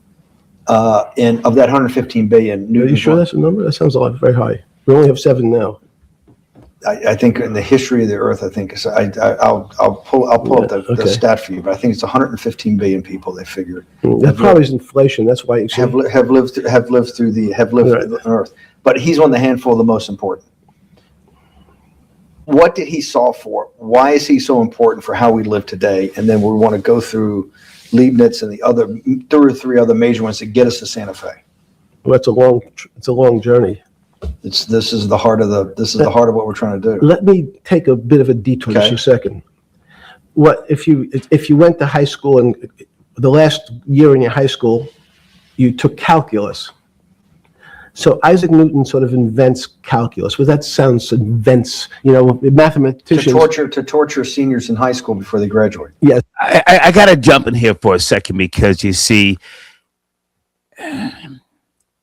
he just gave a surface level response to a valid question that Steve Bannon asked him about prior to Newton's theory. And listen, I'm a dropout, but even I know about Principia, Sir Isaac Newton's book, published in 1687. And he just said he wants to take a diversion. Why? Answer the fucking question. See, he's crafty and clever if you yourself don't watch him and listen. But obviously, no, yes, the answer is yes. Certain people could never do calculus. Why is it? Why is calculus so? Why is that the dividing line between? Get back to the question. To me, people who can handle that and can go on to do certain things, and people just hit the wall, even if they know math. It seems to me that there's that calculus is the thing that changes. It bridges. That's because it's about the theory of change and the theory of how things change. It's a great question. But in fact, what calculus does is it's somewhat philosophical. That's why mathematics is Newton wasn't a mathematician, he was called a geometer. That's what they used to call themselves. They understood geometry and numbers. But there's an old conundrum where it says and during Pythagoras' days, Zeno's paradox it's called, where they said, well, if the wall is 2 feet away from me, and I take 1 step that's halfway to the wall, that'll be 1 foot away. And if I take another step that's half again, that'll be half a foot away, and then a quarter of a foot. I could walk forever but never touch the wall.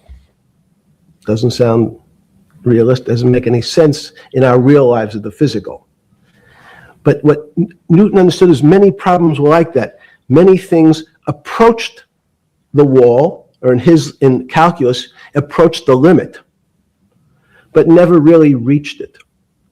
So he said, it's okay, you don't have to reach it. We can do lots of the mathematics as if it was so close, it was almost there. And we could do lots of mathematics almost being at the limit. And this is really important, Steve, for today. Because most of the science up until today was things that are starting to approach the limit. You were taught in high school that if you had 1 divided by 0, if you remember your high school algebra, you were told, what's the answer to that? Is there an answer to 1 divided by 0? No, if you were in high school, I'd say, stay away from it. It's the boogeyman. You could write it down as it's undefined. It's not able to be determined. There's a bunch of things. But in fact, 1 divided by 0 is a strange things happen. It's a world of the strange. And what I'll explain to you after is that when you get 1 divided by 0, you get into a world we don't know what happens. The answer is it's not. But he never answered the original question. Did you notice that? He never answered.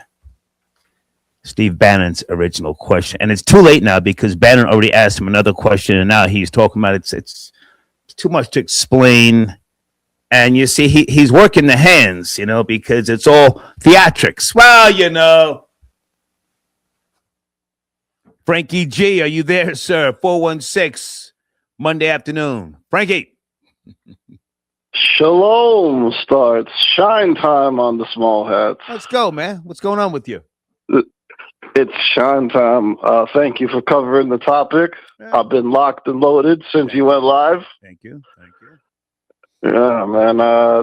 What's with niggas calling and glazing the Jew, man?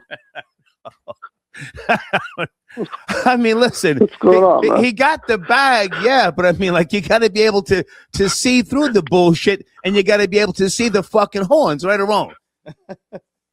Right.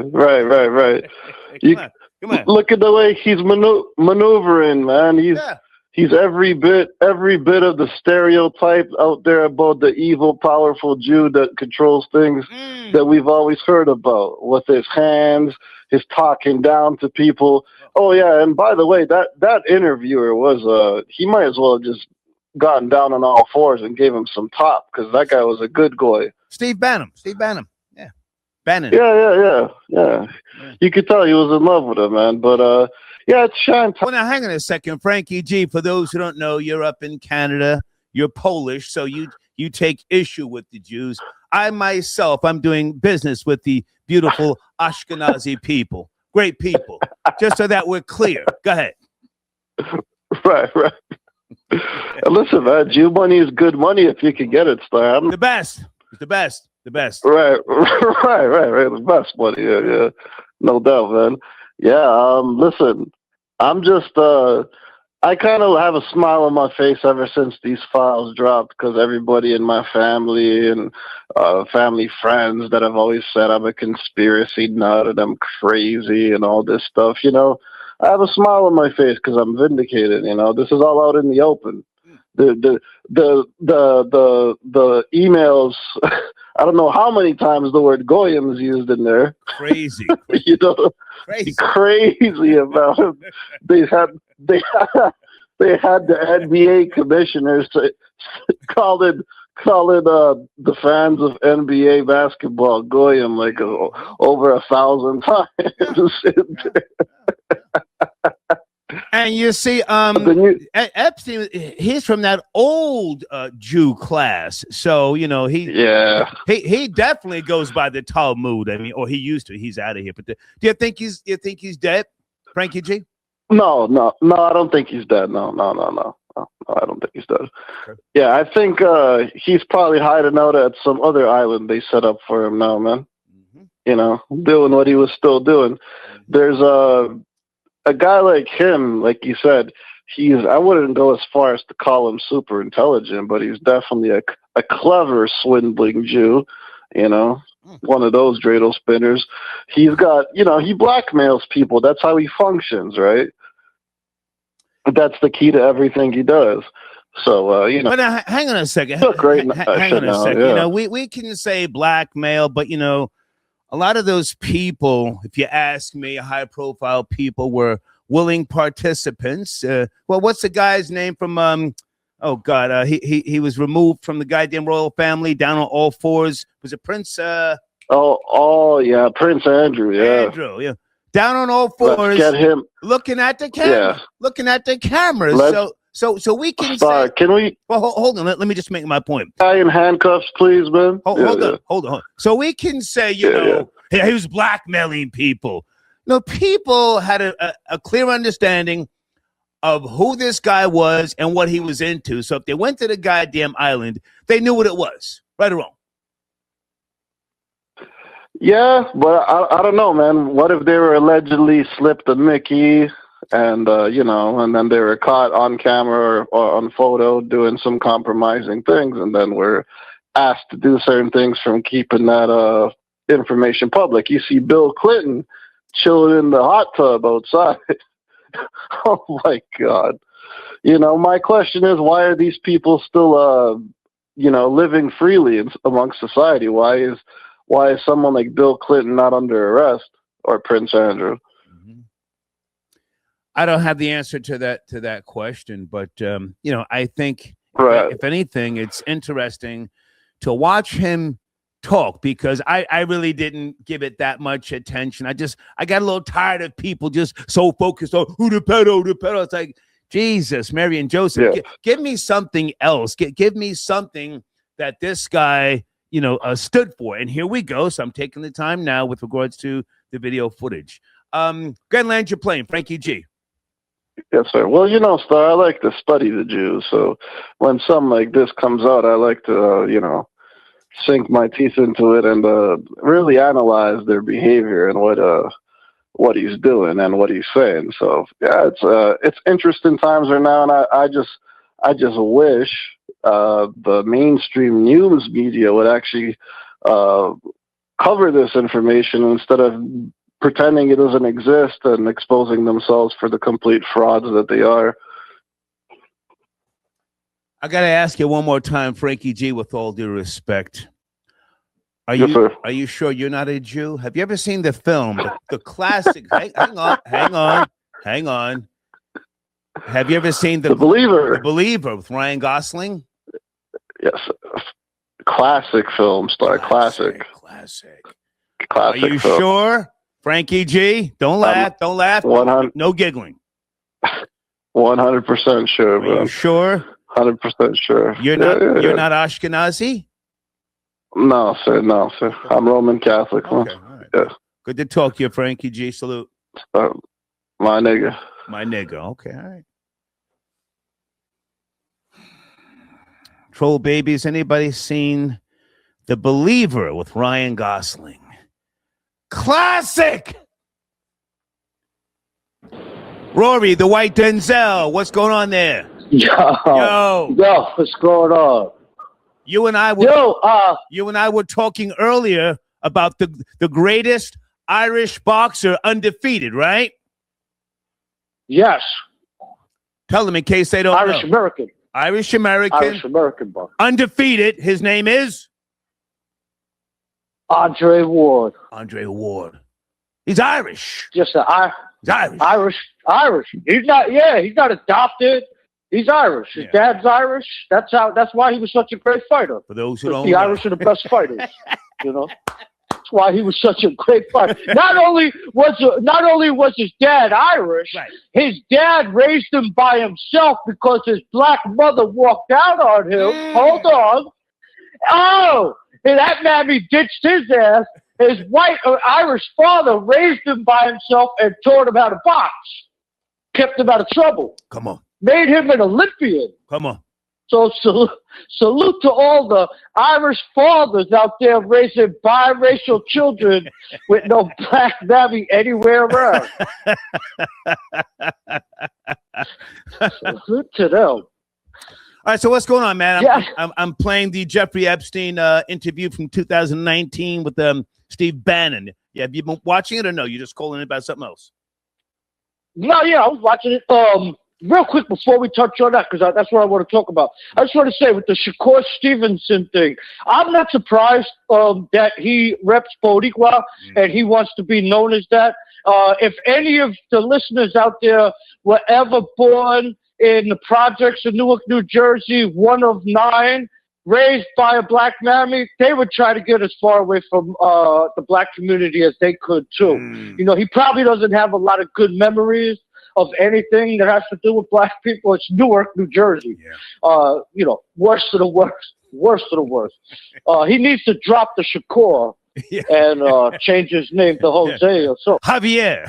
Alejandro. Javier. Yeah, Javier. Yeah, Alfredo. Something. Alberto. What else is going on, man? Alberto Stevenson. Yeah, what else is going on? Yeah, so every time you have I just got to say, maybe it's a coincidence, but every time you have a show touching on a small hat, you get a lot of undercover Jews calling the line, pretending like they're not one of them. And this is classic tactics this is a classic tactic of the Jew. I'm telling you, none of them are a Jew. until another Jew comes into the room who's the boss or has some power. Right. Or you could be working with them for 2 years. Right. You could be working, hanging out with them for you never know they're a Jew. Right. All of a sudden, a new boss comes and he's Jewish. Hey, all of a sudden you see two Jew buddies. You know, Yeah. you never knew this guy was. All of a sudden he's a Jew. Yeah. So, they'll go for the okie doke, man. A lot of these are undercover Jew callers, Man, I think it all goes back to I believe my from what I'm getting from everything, it's a honeypot trap, man. This guy was Mossad in my belief. Okay. I mean, you could see Maxwell's father was a Mossad agent. Okay. He was also a KGB agent. Mm-hmm. He died. He also died mysteriously. Went for a swim off his yacht. Found his body floating later on. Nobody knows how he died. He was in touch with nobody's talking about. He was in touch with the Prime Minister of Israel, like that Ehud Barak, and then the next one. And it was like he was in touch with them. He had their personal number, their personal line. They had his. All of these Hollywood elite types, who were up there last night talking bad about ICE, but they didn't say a goddamn thing about the Epstein files and all of the producers and all of the filmmakers and everything that were on the island, all the actors that were on the island. I think Trump has threatened to sue Trevor Noah. Yeah, he needs to sue him. He needs to sue his Milky Way looking ass and denaturalize his citizenship and send him back to England. That's what he needs to do. I think he's from South Africa, isn't he, Trevor Noah? Oh, even better. Send him back there. So even better. Send him back with Shaka Zulu. He wants to talk all that white supremacist. Send him back there. He don't have to live around us no more. I'd say it's a classic honey trap operation. That's the reason it was hidden for so long. That's the reason our government and our political leaders were all being extorted at the highest level, right? And you can see the people that are in there. It's just a who's who of like who controls the world, from media bosses to Elon Musk to mostly Democrats. From what I'm seeing, mostly Democrats. I mean, they had that black lady down. She's the representative for the Virgin Islands, I think, and she was at a committee hearing live, getting the questions from Jeffrey Epstein, texting him under the desk. What do I say? What do I ask? Hang on a second, Rory. I got a comment on the screen. Y'all ain't ever heard Shakur speak Spanish. Well, sir, he's got the flag, the Puerto Rican flag on his boxing waist, in case you didn't catch it. But all right, so Rory, anything with regards to some of the other topics? I was just jumping around here and pointing out the Shakur Stevenson fight. It was a boring fight, though. Pretty much for me, huh?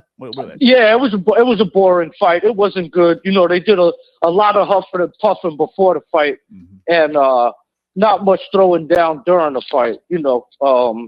I can never root for this guy Shakur Stevenson. I think that the powers that be are trying to make him the next Gervonta Davis. They need a superstar. They need somebody up there to. He's so great. Nobody could touch him. But he's another one of these fighters who won't engage. Throw a punch and run, constantly on his bicycle, and that's what they like. Let me jump in for a second. He's not running in the traditional sense, and he's a technician. I give him that. But for me, I don't want to see this whole slow pace thing now, especially when we have options. We've got MMA, we've got other things now. So it's like, come on, pick up the pace. I'm trying to hold him down because he's from Jersey, but that ain't got nothing to do with nothing. And I think he has to become more of an exciting boxer. I'll just say that. But listen, good land you're playing. I'm going to get back to some of these videos here. Yeah, I mean, I just called in to touch on a topic with Epstein. We're never going to know the full truth. We're never going to get the whole scoop because if we do get that, then that ends the relationship between Israel and America. They can no longer claim they are our greatest ally. And I think after this presidency, I think that our relationship with Israel is going to be different from now on, because a lot of people are hip to the Jew tricks. You know, just like the undercover Jew callers that call up in the show and giggle and laugh. You know, everybody's on to their tricks, you know. All right, so I'm talking to you. All right, salute. Okay. Area code 404. Good evening. Don Lemon released from jail, holding a white man's hand. What say you? 404. Run, Don. Run, girl. Yeah. You're free, honey. Hey, Star, how you doing? Yes, sir. It's Lemon Pepper Wet. It's been a while. I'm checking in. You know, I'm always repping for the home team. I had to call because you had my boy Don up on the screen. Boom, bye. Gunshot. Go ahead. Put that where? Yeah. Right there. My boy Don is gone to the house, and he is back out on these streets. He will not be silenced. He is not threatened or afraid to stand up for what is right. And you've got to respect that. And he's popping like Jiffy Pop. I you know, on YouTube, the numbers are through the roof. I'm not hating, but I'm from a different era. I can't get past him coming out of jail, you know, holding a white man's hand. Wasn't he dumping on white males a couple of years ago? I mean, really talking crazy. Yes? He's married. Well, that's for oppression, but his husband is white, if you must know. Okay. Now, are they legally married, or they're legally married? His real husband is a white man. Come on. So, you know, there was oppression and you know the BLM movement when he was still with CNN. I mean, two things can be true, but who he lays up with is, you know, his business, and I can't blame him. Okay. Now, are you serious? Hang on. Are you serious or are you trolling? You stand with Don Lemon? I stand with Don Lemon. I stand with real niggas willing to do the work, Star. Okay. And in an age where niggas don't stand for much these days, I can always respect a real nigga when I see one. Okay. Is Don Lemon FBA, Foundational Black American, or is he some type of Caribbean? I've never checked. Do you know? I've always known him to be FBA. I don't know where his grandmothers and all of them are from. Okay. So I can't speak to that, Star. But are you a Nicki Minaj fan? Stay with me. Are you a Nicki Minaj fan? Oh no, Star. Oh no, Star. All right. Well, what's that? No. What's the guy's name? Listen, I got so many goddamn notes. There's a guy, Billy. He went in on Billy Porter. Billy Porter. Did you see the videos on a runway somewhere? I did. Oh my God! Come on. Billy is another. He does the most. He does a lot sometimes, Star. But I can also, like I said, I can respect a real nigga when he does what he needs to do. If you catch my drift. Hey, girl. But he said what needed to be said. I'm in all seriousness. Nicki Minaj, I don't know what the play was. I guess she got citizenship the other day. I can't figure out the angle, Star. I don't know. She must be planning on not touring or something after this, her whole fan base and career. If I can jump in, pause. If I can jump in. Hey, don't threaten me with a good time, Star. The gold card that she got, it's symbolic. It's symbolic, you know, but the citizenship process is in motion, so I'm sure she will get it. But Billy Porter, he went in on her. I mean, it was crazy. Is he sick? I don't know his health, but I was going to say that. You beat me to it. I don't know how much time he has. Okay. How much I have no proof. That is something. I have no proof, but he looked unhealthy. Does he have the monster? I don't know. He did announce his sickness maybe a year or two ago, and he's been a lot, I'll just say, off the scene lately while he's been dealing with that. So I'll be respectful to Billy because that's his good. I'm not going to go there. Hey, I appreciate the call, man. Before you go, you sound like a younger man. The Ohio Players versus the Commodores. Is that way before your time? Does that include Lionel Richie? I don't know. Is Lionel Richie still repping the Commodores, or they kick him out? Well, he left once upon a time, but I'm talking about the bands. When the bands were at their peak during the 70s, early 80s. Is that before your time? If it is, I'll go to another call. It's not before. I'm a music head, Star. I'm 35, but I listen. I love that era. So I'm hip. That's why I asked about Lionel. So I'm not up to speed. Are you doing a verses or something? I'm not up to speed on it. I'm just asking a question in your opinion, because I got other calls here. The Commodores or the Ohio Players? Which one? I'm gonna go with Ohio because I don't know. Is that Charlie Wilson and Ohio Players? I like Charlie. No, sir. Thank you. Good night. You see, if it's before your time, just bow out. Charlie Wilson is from the Gap Band. Area code 313. We're talking about a few topics this evening. Are you there? 313. Yes, I am. Good evening. My name is Rochelle from Detroit, Michigan. Hey, baby. It's cracking. And I grew up, in this area, Motown and all that. Let's go. So the Commodores, I feel, a little smidgen greater than Ohio Players. Ooh. Now, I'm 67. So I remember Bless your heart. the hit of Ohio Players. Mm-hmm. So there was like the beginning of really good funk Ohio Players. Mm-hmm. But Commodores, they swept all the categories, whether it's R&B, rock, pop, and they always had a message, some type of way, whether it was love or encouragement or uplifting. So if the question is between Commodores and Ohio Players, my answer is the Commodores. Commodores. Now, after Lionel Richie left, their popularity declined, and then they had like one or two more hits. But the Commodores started out in 1968. Okay, Ohio Players 1967. So, pretty much around the same time. Yeah. Not that this matters. But I don't see any Grammys or anything with regards to the Ohio Players. And in case you don't know, the Commodores, I think they only had one Grammy. Hold on a second. See, after Lionel Richie left, then he swept the Grammys. So no, they didn't sweep all those big. They didn't sweep, big but they awards. did win something for that album, Night Shift, and that was after. The Lionel Richie left. It was after. Yeah. Go ahead. Come on. Because I have the vinyl of that, and one of the songs on there was, of course, Night Shift, talking about the ones that died during that time. Yeah. And Janet. That was their sleeper hit, Janet. Right. Hold on a second, dear. The Commodores won one Grammy out of 9 nominations. Go ahead. Yes. And Ohio didn't even get nominated, I don't believe. Well, they didn't need it. If we're talking history, and I appreciate this call, Skin Tight, Love Roller Coaster. Oh, Honey. Remember Honey? Oh, Fire, huh? Fire. Yeah. Don't. That's why I said they was in the beginning of the funk.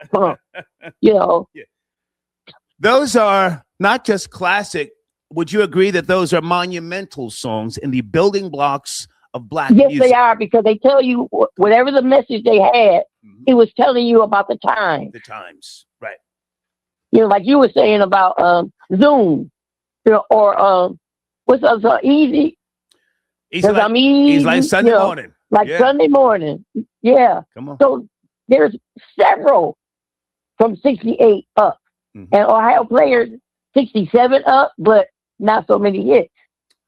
I'm going to let you talk. That is. Well, but there are songs that we enjoy with the Ohio Players. I'm not saying that they weren't good. They were good in their lane at the time. But if you're going by all the hits, yes, it would be, Can I jump in? Commodore. Can I jump in? Yes, sir. Okay, I'm not saying you're wrong. You're older than me, and I respect. I say that respectfully. But you see, but that don't mean you're not wiser than me. No, hang on, babe. Back in those days, albums had more significance than just hits. Yeah. And if we're looking at the Ohio Players, we have to remember the Junie Morrison years. You had Ecstasy, right? That's right. You had the album Climax, and you had Funky Worm, right? Yeah. Funky Worm. and I'm forgetting one. Did I say ecstasy? Ecstasy, funky worm. You said ecstasy, yes. Okay. So the Ohio Players had steady hits and albums, and then Skin Tight is the one that really broke things open for them. But go ahead, dear. You were saying, go ahead. That's right. You're correct. Everything you said was correct. Yeah. If you're going to compare the two. Yeah. That's why I said Ohio Players in their own perspective. Yeah. You know, they did their hits. They did it. Yes, they did. Yeah. They're mentioned in, if you mentioned about funk in the early funk and after the disco age, that's what you know, right up to disco age, you got to give it to them because they did come up with those hits. What about I drew a blank here. I'm going to play a few more tracks here before I round this up tonight. But any of your favorite songs you want to mention by the Commodores? Before Lionel or after? Because like I mentioned, after, I love that song Janet. Okay. Or Night Shift. Okay. That was a good one. Okay. For me, the Ohio Players, I Want to Be Free. Remember that one? Oh, yeah. Yes. Yeah, I want to be free. Want to be free. That's what I said. In their own right. Yes. They had some hits. Yeah. I appreciate the call, and it was fun. Have a wonderful evening. Thank you. Because this is my first time ever calling anybody. Okay. I'm looking at you on my television. Thank you. And I thank you for entertaining me. Okay. We'll talk again. Okay. Thank you. I appreciate it. Bye now. Okay. Bye. That's a good call. We had to take it back. Anybody remember the Junie Morrison years with the Ohio Players? Area code 347. It's going to be a long night. Are you there? 347. Good evening.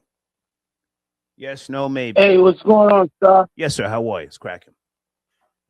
I'm good. I like that music you playing, man. You doing the real thing. Thank you. Where do you want to start, sir? Definitely doing the real thing. I appreciate all of that music from back in the day. Okay. You remember the band Heat Wave? Heat Wave? Absolutely. I'm 57 years old. Okay. I remember that. I remember those. Let me ask you a question. Heat Wave or Cameo? Heat Wave all day. No. Cameo was good, but he had that.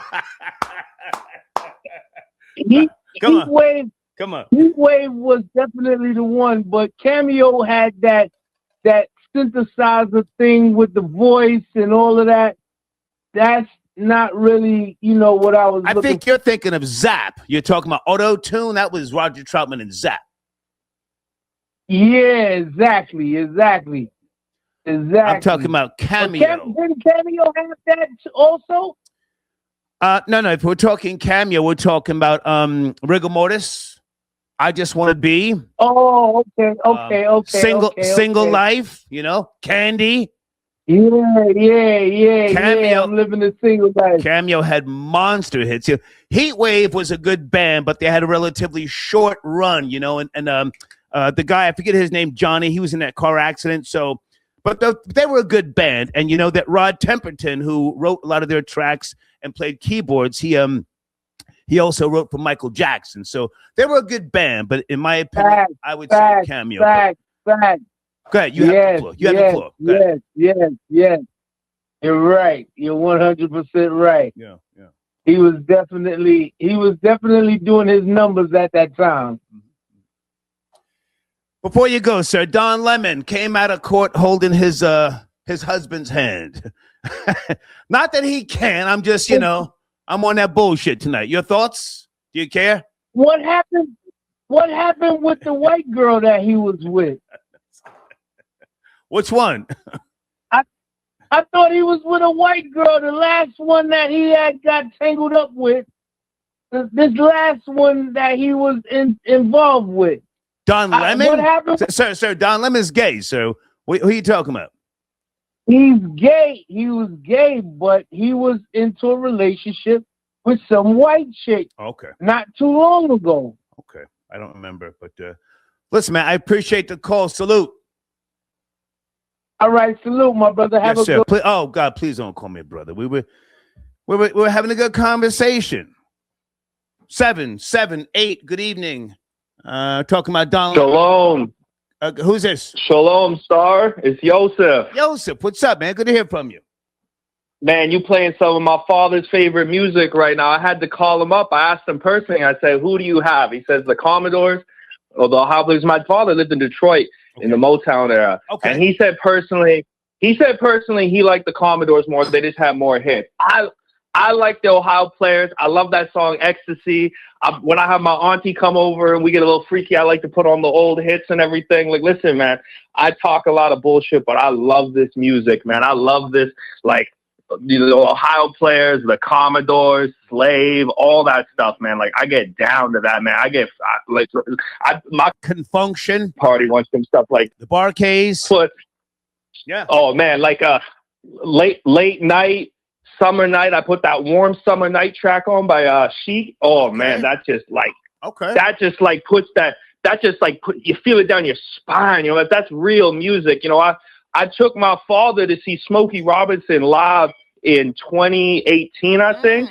And my father saw Smokey Robinson back when it was $2 in Detroit. Oh, wow. And when it was $2 in Detroit, you could see Smokey Robinson, who else?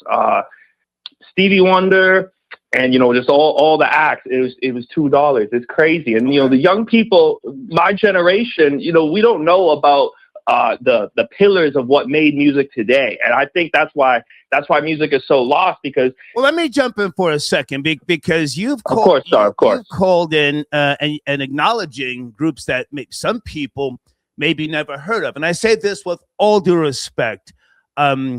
Caucasian people, you're part Jewish, study black music. Yeah. So, you know, I wouldn't doubt that you know a lot about, you know, black music, as you just said, with some of the things, and your father. Yeah, salute to your father. And I think, I was talking to my homegirl actually about that the other night. We were just talking on the phone, and ironically, she's actually from Detroit too. Okay. And we were talking about music, and I told her, I said, you know, I'm a lot like my father in the sense that, you know, me liking this type of music, it's not some sort of like performative thing. I'm not trying to like be different or be something else. This is just simply what I like. You can put me anywhere in the world, any skin color, I'm going to choose. And that's why my father liked that music, because, you know, they weren't playing what he wanted to hear on FM radio or AM radio back then. So he had to go jump that Canadian border and go see his cousin down in Port Huron, Michigan, and listen to some good stuff, you know?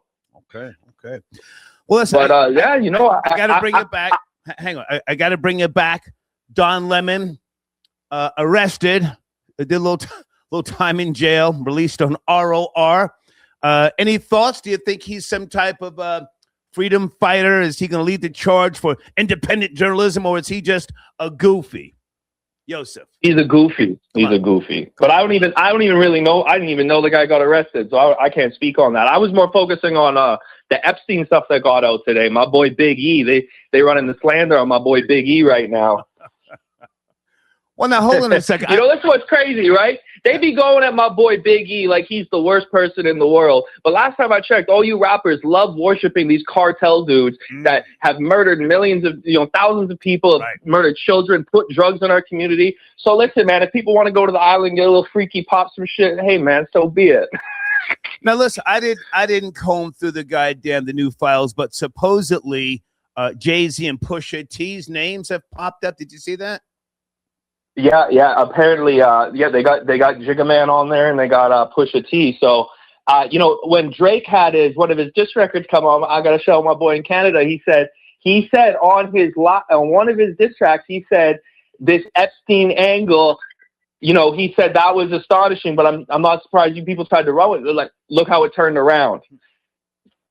Everybody wanted to call that boy, you know, was saying he was doing this, that, and the third, and now it's not looking too good. Hang on a second. Hold on.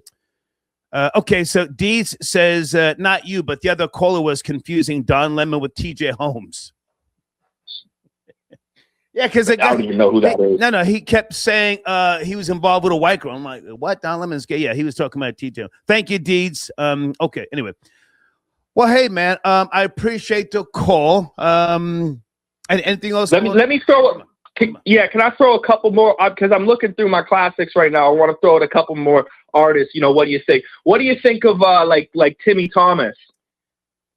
Had a short run, but impactful. Yeah. Okay. Yeah, Timmy. I'm trying to look at. I'm going through. Well, hang on a second, Yosef. There's a comment on the screen. I didn't necessarily catch it. Someone says when your aunt comes over, something about you get a little freaky. Did you say that? You and your aunt? Yeah, that was me. Yeah. I play this type of music when I got my nice little cougar coming over, my newbie. You know what I mean? I put this song, pour up a little yak or a little white wine. But not your aunt, not your. No, God. Oh, no. It was more like a joke. Like, okay. Auntie as in an older woman. That's crazy talk, man. I'm not no Muslim. Okay. Hey, Shabbat Shalom to you, Star. Always good to check in with you. You have a great weekend. Salute. Okay. Salute. All right. Yosef tapping him. I got the white Denzel. He wants in on this conversation. Keep showing them the black diaspora across New York City. Please keep showing them. I'm not even halfway there, but let's go back for a second. You wanted to go back, and I said for you, I will let you go back with regards to you taking the side of the landlords in the Bronx. You are born and raised in the Bronx. For those who don't know, you took the side of the landlords, and you said that the blacks and Puerto Ricans destroyed the Bronx. With regards to that video that I played the other day, over 500 acres and 50,000 units, right? Correct. Come on. Well, I mean, you cut me off a little bit last time. The reason that the Jews are the problem for everybody. Don't get me wrong. They're always the problem. Don't get me wrong. But we never had a problem with the Jews in the Bronx as long as you paid your rent, right? It wasn't only until the blacks and the black migration from down south and the goddamn Puerto Ricans came in, not the Hispanics, the Puerto Ricans came in, and that was another wave of welfare from the south because it was a territory. And they had to, before they came, everybody paid their rent and went to work. When the blacks and the Puerto Ricans came into the Bronx, they got Section 8. And they relied, at least, if not living in public housing, they relied on half of their rent being paid by city taxes. The city went bankrupt. Right? And then they asked the president for a federal bailout at Ford at the time. They said, "Can you bail us out?" Gerald Ford managed our money. Gerald. We gave too much money to the blacks and the Puerto Ricans for Section 8, food stamps, and the whole 9 yards. We don't have no money to keep paying them. And the federal government said, the president at the time said to New York City, "Drop dead." Right. That was their famous words from the president, Ford, Gerald Ford. Drop dead. Stop right there. Phone lines are open. I'm going back to the Bronx. We are not bailing. Hang on. We're going back to the discussion with the Bronx, and we're going to tie it into the projects and how a lot of these projects have been or in the process of being gentrified. So my response to you was that the landlords in New York did not deserve a bailout. Where are you getting this idea? What do you mean? Hang on. Hold on. Bailout. Hold on. Well, you said bailout. The last time we spoke, you said bailout. And I said they didn't deserve a bailout. The city was asking for a bailout. Right. Not the landlords. Well, the city. The landlords were complaining, "Oh, we can't make any money, yada yada." So, but again, you're sticking up for the landlords, and you were born and raised in the Bronx. And what age were you when you moved out? I forget. I was 15 years old when I left the Bronx. Come on. Yeah, but Star, the landlords were never asking for a bailout. Sure they were. The landlords were asking for what the city told them. If you accept these people into your building, into that apartment, we promise you that we will pay you half of their rent every month. And then the government went bankrupt in New York City and stopped paying half of their rent. And they couldn't pay the rent. They could. You know what, Star? I'm going to keep it 100%. I'm going to keep it a goddamn 10,000 stack right now on some New York City shit.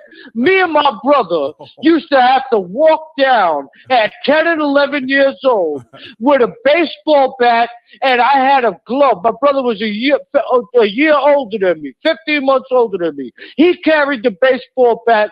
I carried a baseball glove. And we used to have to pick my mom up from work and walk her back home because she had been mugged by blacks and Puerto Ricans. She was a waitress at the time working at a Greek diner. And they saw her coming home. They knew she had. I was 10 and my brother was 11 years old. That's not normal. Can I jump in? America? Can I jump in? Yeah, go ahead. Now, you and I are friends. You're not just a guy who calls into the show. So let me ask you this now.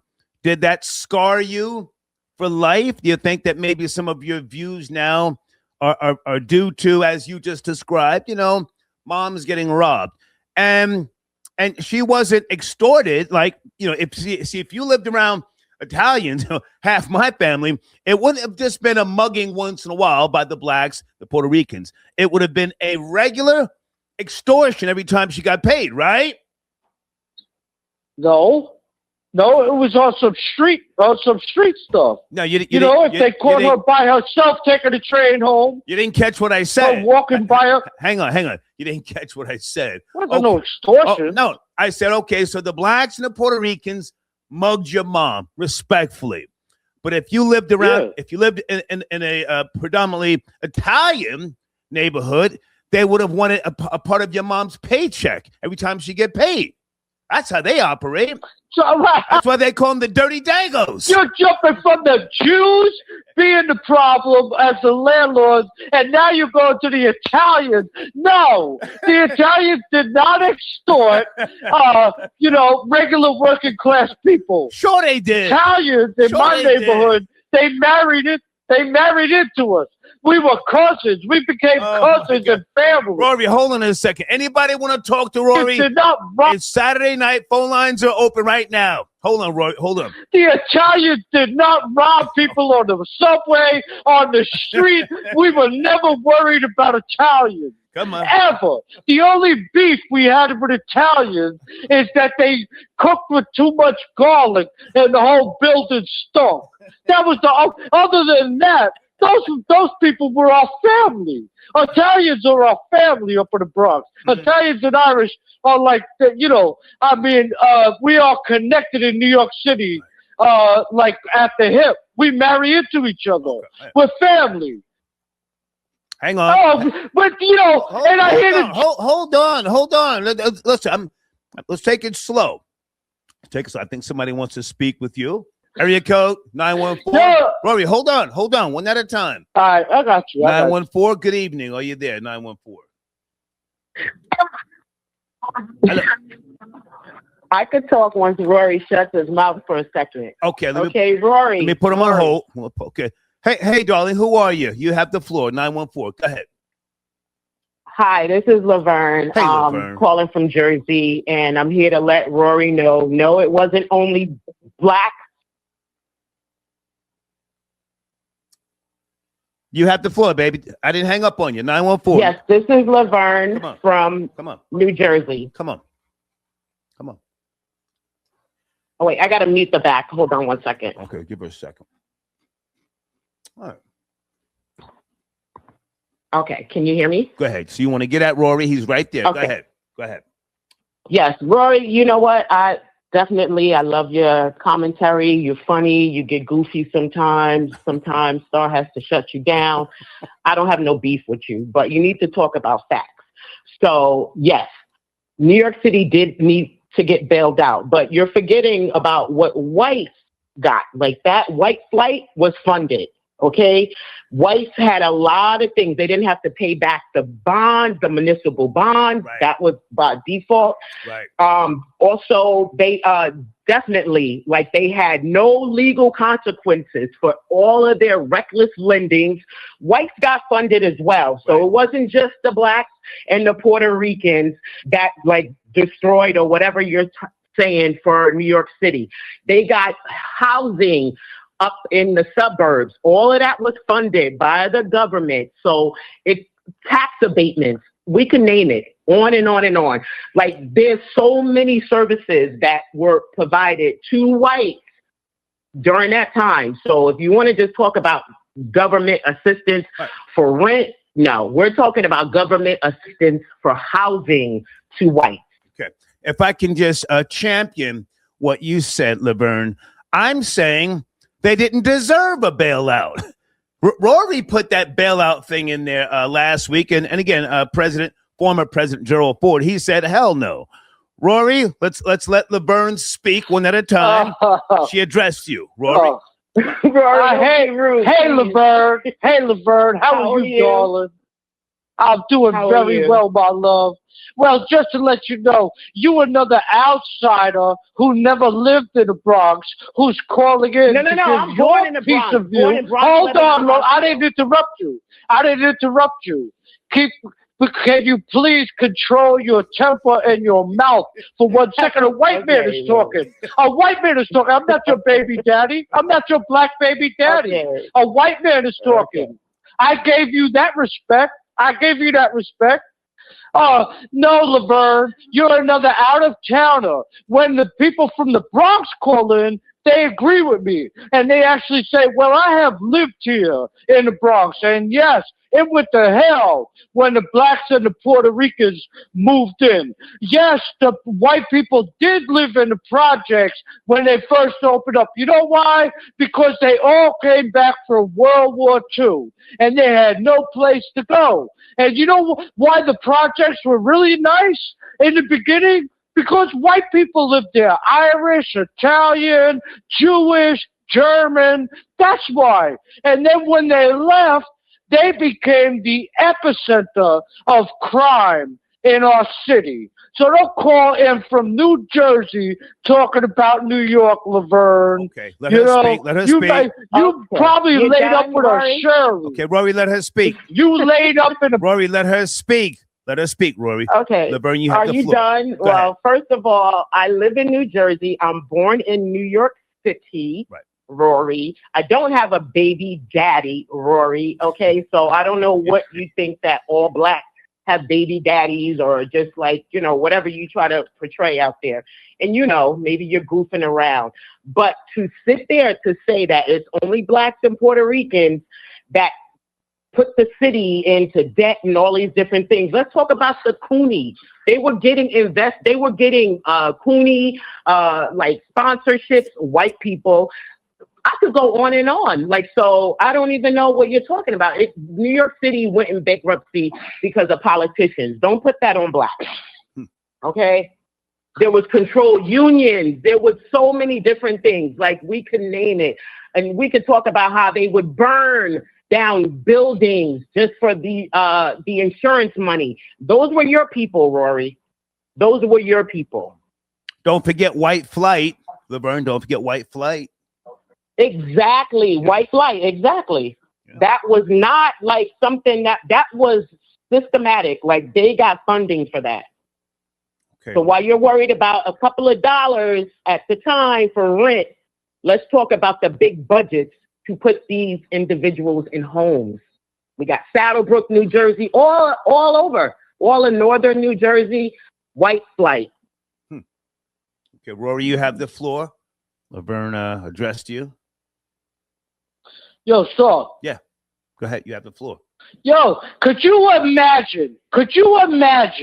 I'm serious. Could you imagine blaming white flight, leaving a place that was built to be a commuter's residence for New York City, the hub of all of America, the biggest wealth of all of America. The Bronx was built to be 30 minutes on a train ride out of New York City. White people left, right? Could you imagine saying, we let blacks and Puerto Ricans take over this beautiful borough that's connected with the subway and everything to Manhattan, and they're going to blame it on us. They're going to say, because white people left this neighborhood, it went down. So what did they say about you? You took over. Blacks and Puerto Ricans became the majority. And you're saying that because we left, that the thing that's the problem. No, I'm saying it's because you took over. That was the problem. When we were there, it was fine. Do you think people wanted to move to Long? Now, hang on a second, Rory, if I can jump in. No, hold on. Do you think white people wanted to move to Long Island? Well, Rory, you've already admitted. Hold on. No, Rory, hold on. You hold on. You've already admitted that your family got out of the Bronx because too many blacks were moving in. You said that. Because it was difficult to live with them. Pissing in the stairwell, hanging outside, robbing my mom, mugging my mom, hanging outside the goddamn hallway, lying down on the floor, a million cousins you don't know, hanging out in the lobby. You know what I'm saying? Like they're saying that white flight is the problem. Okay. Could you imagine? Can we let Laverne respond? Rory, Laverne, you have the floor. Okay, Rory, that's one of the issues. Okay, I didn't say that it was white flight. That would be one of the issues. But for you're blaming white people for leaving, for you not prospering. You have the floor, Laverne. I'm also blaming for the controlling of the borrowing of the money, those bond insurances, the banking relationship that happened during that time from the white man, okay? It's not a black or white, but you can't just sit there and say that blacks and Puerto Ricans were the issue. That was a percentage, very small. We're talking about the bonds, the decision makings, the unions that were closing. People were unemployed. It's bigger than just a rental housing. Okay, you want it was a budget. The city didn't budget. They didn't approve debts appropriately. They didn't negotiate with the banks. Like, it's broader. You sound ignorant, and I thought you were a lot smarter. Okay, let me bring him in. You ready, Laverne? Bring him in. Yes. Okay, Rory. Let me give you. Laverne. Laverne. Don't make it too long because we want to give Laverne the last word. Yeah, I would go with on you only that you call me ignorant. But girl, you sound uneducated, ignorant, and you sound blind to the facts. Even if the facts were put in front of your face, you would be ashamed of your life, of your people, right? Like all these other people that run here from their countries. You're ashamed of your life, of your culture, and your people. You got 4 or 5 generations in the project, maybe 6. We had 1. We never lived in a project. We had 1, and the crime element has skyrocketed since you went into the neighborhood. And you're from Jersey, talking about the Bronx. No, you ain't lived my life. You ain't lived my lifestyle. In New Jersey. My family's actually. Nah, you out of your mind. You safe, okay? Especially at your age. Jersey wasn't even like that. Jersey wasn't even like that back then. Rory, I lived take it. A drink. You didn't live it. You didn't live down it. And let's listen to the show, okay? Let's just you didn't live it. Okay, Rory, we're going to give Laverne the last word. Okay, Rory's on hold. Laverne, you have the last word. Go ahead. Okay, Rory, go get a drink. It's bigger than what you're talking about. That's such a small percentage. I mean, we're talking about service cuts. We're talking about things, firehouses, hospitals, sanitation, transportation. We're talking about all of these different things that landed New York City in bankruptcy, okay? I'm a 72 baby. I know what I'm talking about. I lived it. I saw it. But to be uneducated, to say such a broad statement like that, like, I expect more from you. Okay. No beef with you, Rory. I'm a fan. You're funny. I love your antics or whatever you do here with Star. You're added to the show. I hope nobody shuts you. Oh, he's as serious as colon cancer. I'll come back on. Oh, he's serious. Okay, go take a drink, Rory, and have a good night. Thank you, Laverne. Okay, hold on a second. All right, good night. Okay. All right. Okay. Roy, you still there? Where's Roy? Roy, Yeah, I try to knock you down, go have a drink. Why wouldn't I have a drink? Okay. I'm a grown man handling my own BI. I don't ask nobody for nothing. She's it's gone. Saturday night. Okay. I'm getting ready to watch the fight. Okay. Why wouldn't I have a drink? I'm going to bring more callers in. Hold on a second. You got to let people talk so I don't have to She couldn't vibe with me. So I don't have to keep pushing the buttons. Hold on a second. I think Legally Shay wants to chime in. Hey, Legally Shay, good to hear from you. Saturday night, how are you? Legally Shay. How are you, Star? How are you, Rory? I'm great. How are you, love? Addressing a few different I'm topics. doing good. Where do you want to start? Yes. I want to start with the blacks and the Puerto Ricans. I just wanted to pick Rory's brain on this because I think that the whites fleeing the Bronx was a good thing for the blacks and Puerto Ricans. And second, I also think that there's a big problem, at least during the 90s when my mom and my sister and I used to live in the Bronx, when these landlords were getting the Section 8 vouchers, because I'm going to admit it, my mom was on Section 8. They were pocketing that money. They did not take that money to help nobody in the buildings. Right. So a lot of people, unfortunately, Rory, they had to fend for themselves. And a lot of people had to do things that, you know what I'm saying, that might have scared a lot of white folks. And that's why they fled the Bronx. But what my problem is that the companies, like the buildings, and not a lot of people know this, a lot of those buildings, when they had no more money, they had to go into receiverships. And when you go into a receivership, that's something that the judge appoints a receiver to handle. He's like the middleman. And those people were corrupt, Rory. They were really bad to us. Yeah. Very well said, Legally Shay. Rory, would you care to respond? Yeah, well, I mean, I will put in quotes what she said. What she said, not what I said. A lot of people might have had to do some things, and that's why white people left the Bronx. You know what? It's not acceptable to rob my mom. That's not acceptable. It's not acceptable for me to fear for my younger sister coming home from school because she got blonde hair, blue eyes, and a bunch of black girls want to jump her. That's not acceptable. You heard? It's not acceptable that you're not happy in the building that you live in, so you start pissing and defecating in the stairwells. You know, so this is what she said. Like, a lot of black people had to do something. Like, that was like that's an excuse to rob people and commit. The Bronx was horrible when I lived there. There was gangs everywhere, man. There was gangs everywhere. These dudes had Nazi, they looked like metalhead dudes with the cut off jean jackets. But every time we came home, come on, man. Like, I can't believe that that's an excuse that some people had to do something, because what a nice way to be introduced to the borough. You know, like, you come up and you got to start robbing people because the government isn't paying you. Can I jump in, Rory? Right. Can I jump in? And I'd like to respond to when you're done, Star. Yeah, if I can just, this will be quick. You know, in the history of New York City, some of the most notorious gangs were the Irish gangs, though, Rory, right? If you go way, way back, and they were the most violent. Yeah. Facts. They assimilated to the white ideal, and then they started becoming law enforcement and stuff like that. But they were. We didn't assimilate. Well, hang on. We never thought we were white. We never thought we were white. But we never. But hang on. Whether you thought you were at one point or not, you now benefit from being Caucasian, phenotypically. Legally Shay, do you want to respond? And then Rory can respond to what we're saying. Guys, sit tight in the queue. Legally Shay? Yeah, Star, I'll be fast.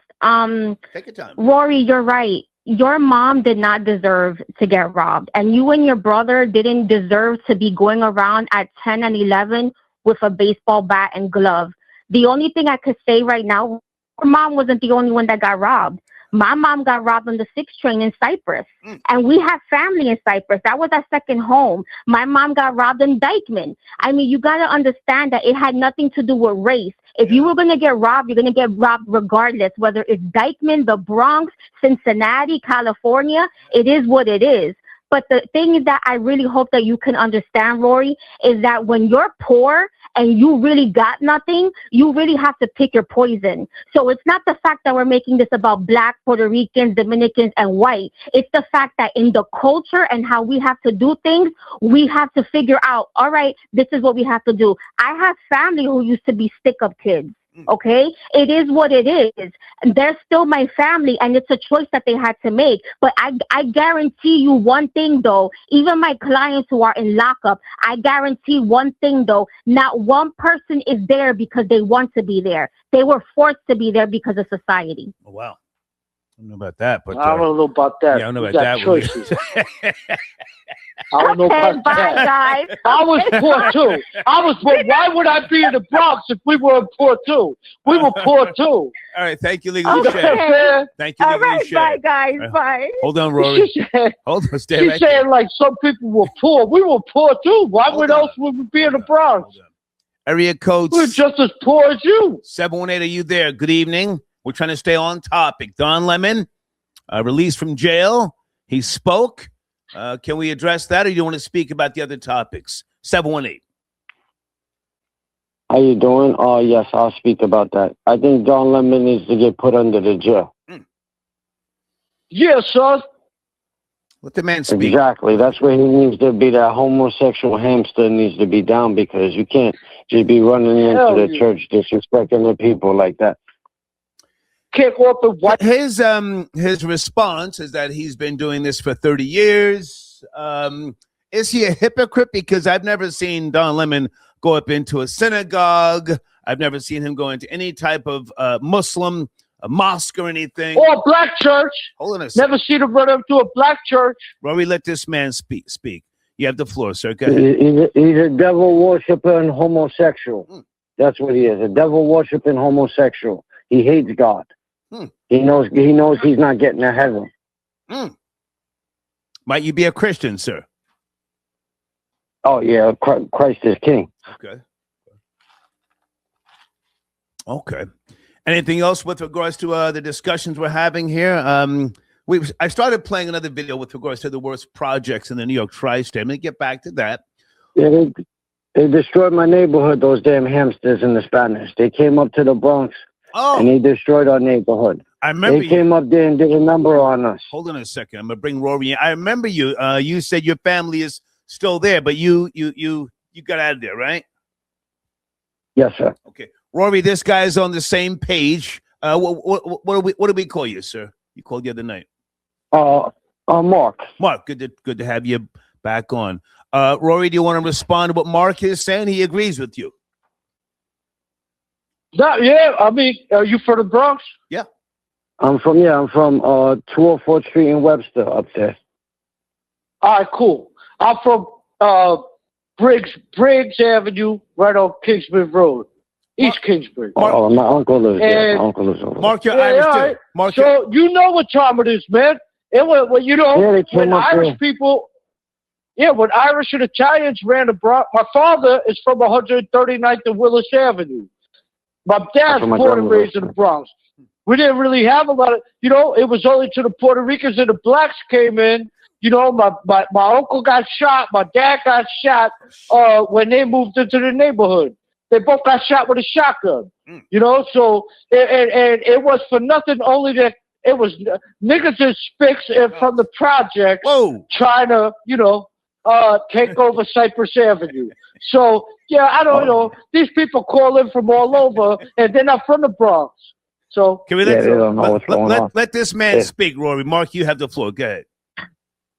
Yeah, now Rory's 100% right. There was you know what it is? I grew up, we only had one black family in my neighborhood, and he had like 20 bucks. The family was so nice, and they had a whole bunch of siblings, and they was mad cool, man. They was poor, but we always gave them clothes, but they were so respectable, you know what I mean? And then... You said you always gave them clothes? what do you... Yeah, go back. Yeah, clothes, sneakers, and stuff. They didn't have anything. It was real poor. You know, we was poor, but at least we had a pair of shoes and stuff. They didn't really have anything. You gave them hand-me-downs. The church, and they knew their place. So, Rory, Rory, hold on. So, Mark, do I assume that you agree with Rory that the Bronx was destroyed because of blacks and Puerto Ricans? Yeah. Well, yeah, no. Yes, it was destroyed between blacks and Puerto Ricans. That don't mean we don't love black and Puerto Ricans. That don't mean we don't love. Let the man speak, Rory. Mark, you have the floor. Go ahead, Mark. Yeah, no, they came up there, they destroyed everything, and yeah, no, they really did. They came in there, they start that, like Rory's saying, they're pissing and shitting in the hallways. They're bringing fucking cockroaches and mice. Excuse my language, cockroaches and mice. They're animals. You know what I mean? They don't assimilate with the white community too swell. That's why we all left. Okay. We're gonna have. You're coming out of your house and your grandmother's getting robbed. Like, you can't have that type of business. You know what I mean? Okay. Mark, I appreciate the call, man. Have a good one. Salute. Thank you. Bye. All right. Sheesh. Rory, you there? That's a whole fact. That's a whole fact. He's blaming How you gonna blacks blame and white flight? He's blaming blacks and Puerto How you gonna Ricans blame for cockroaches. Saturday? Area That's code. Saturday. Hold on. We left you. 718. Good evening. Are you there? 718. What's good? That's a Saturday. So did you call earlier? Rory, hold on. Let the man speak. You called earlier, sir, but you hung up, right? That was you. No, I didn't call earlier. Oh, okay. Who am I speaking to? Good evening. Good evening. Desmond Fox. Hey, what's up, man? What's good? Put Rory on hold, or what are we doing? It's a Don Lemon calling. Huh? He called me a Don Lemon. Nah, I don't agree with no homosexuality. I don't care nothing about Don Lemon. He oppie. He not on my side, like, at all. Like, he could fry for all I care. Like, that ass. Like, he's a non-factor. Can I briefly bring up the music you were playing earlier? Like, is it like how important that is? Let me put Rory on hold for a second. Commodores versus the Ohio Players. Desmond Fox, in your opinion? I mean, I can't even lie and act like I'm too well versed in any of the music, like those particular groups. But I know how prominent and pivotal they were for music for original people that are from here and across the entire globe. But and I just want to thank you for how important it is to play this for the younger generation. Even if it's a few people that they may find that the songs are longer and obviously take more of an attention span to really appreciate the music and the composition and just musical theory, and then how in depth it can go into sound and frequencies and megahertz and all. It could be dull and real geeky. For a lot. I forgot, how old are you, Desmond Fox? I forgot.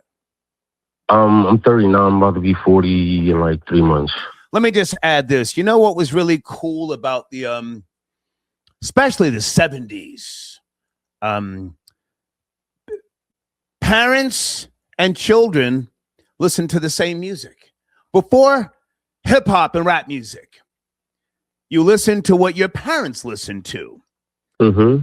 So there was a common thread, with regards to culture. There was a common thread, and there was a different outlook on life, and people wanted to do better and be better. Now, I'm not blaming hip hop and rap music for the decline or the decay, but it needs to be studied if it hasn't been already. The separation that the hip hop one-time culture presented with regards to families, listening to different things. The younger people went to rap music, and of course the record labels that I worked at and marketing companies, they profited off of that division, and then they started titling classic music as old school. I hate that term. Go ahead. Yeah, because it devalues it and it minimizes it, and right. It kind of it automatically makes the new generation dislike it without even giving it a chance. Right. So yeah, that's a form of like instant programming. So that's like, yeah, I mean, that's why I say what you did, like, and I feel like it's important for anyone in your age range to do that and to constantly remind us of these things, because no one is really showing us this. I'm gonna keep it real with you. Okay. I'm gonna be real. Like, I mean, I know it's available because it's online and everything has been updated and digitized. But, I mean, you have a lot of influence, and so do a lot of other black or whatever you consider yourself men. Yeah. And we listen to you so much, like, you know. So I it's like, that. yeah, like we want to hear this. Can I real quick? What do you think about new R&B singers? Like, do you think they're like? Do you know of any, or do you think I listen to it all. I still do a lot of quote unquote research, but with regards to music of today, not just R&B, music of today, it's not centered around love. And well, no, not love. I can't just find one or two words to describe the whole genre. It's not centered around enlightening each other. It's more of a quick fix. You know, it's centered around sex now, as opposed to R&B. R&B of the 70s was about love. You know, so we've got today, and I'm not going to blame anybody in particular. Music that focuses on sex, you know, and cheap thrills and stuff like that, and it's a lot of it is drug induced. So I'm up to speed. Trust me, I pay attention, but it doesn't move me the way music once did. When certain music, and I'll even say foundational Black American music that came out of the South, spoke to the family. See, music of the late 60s and the 70s, it spoke to the family.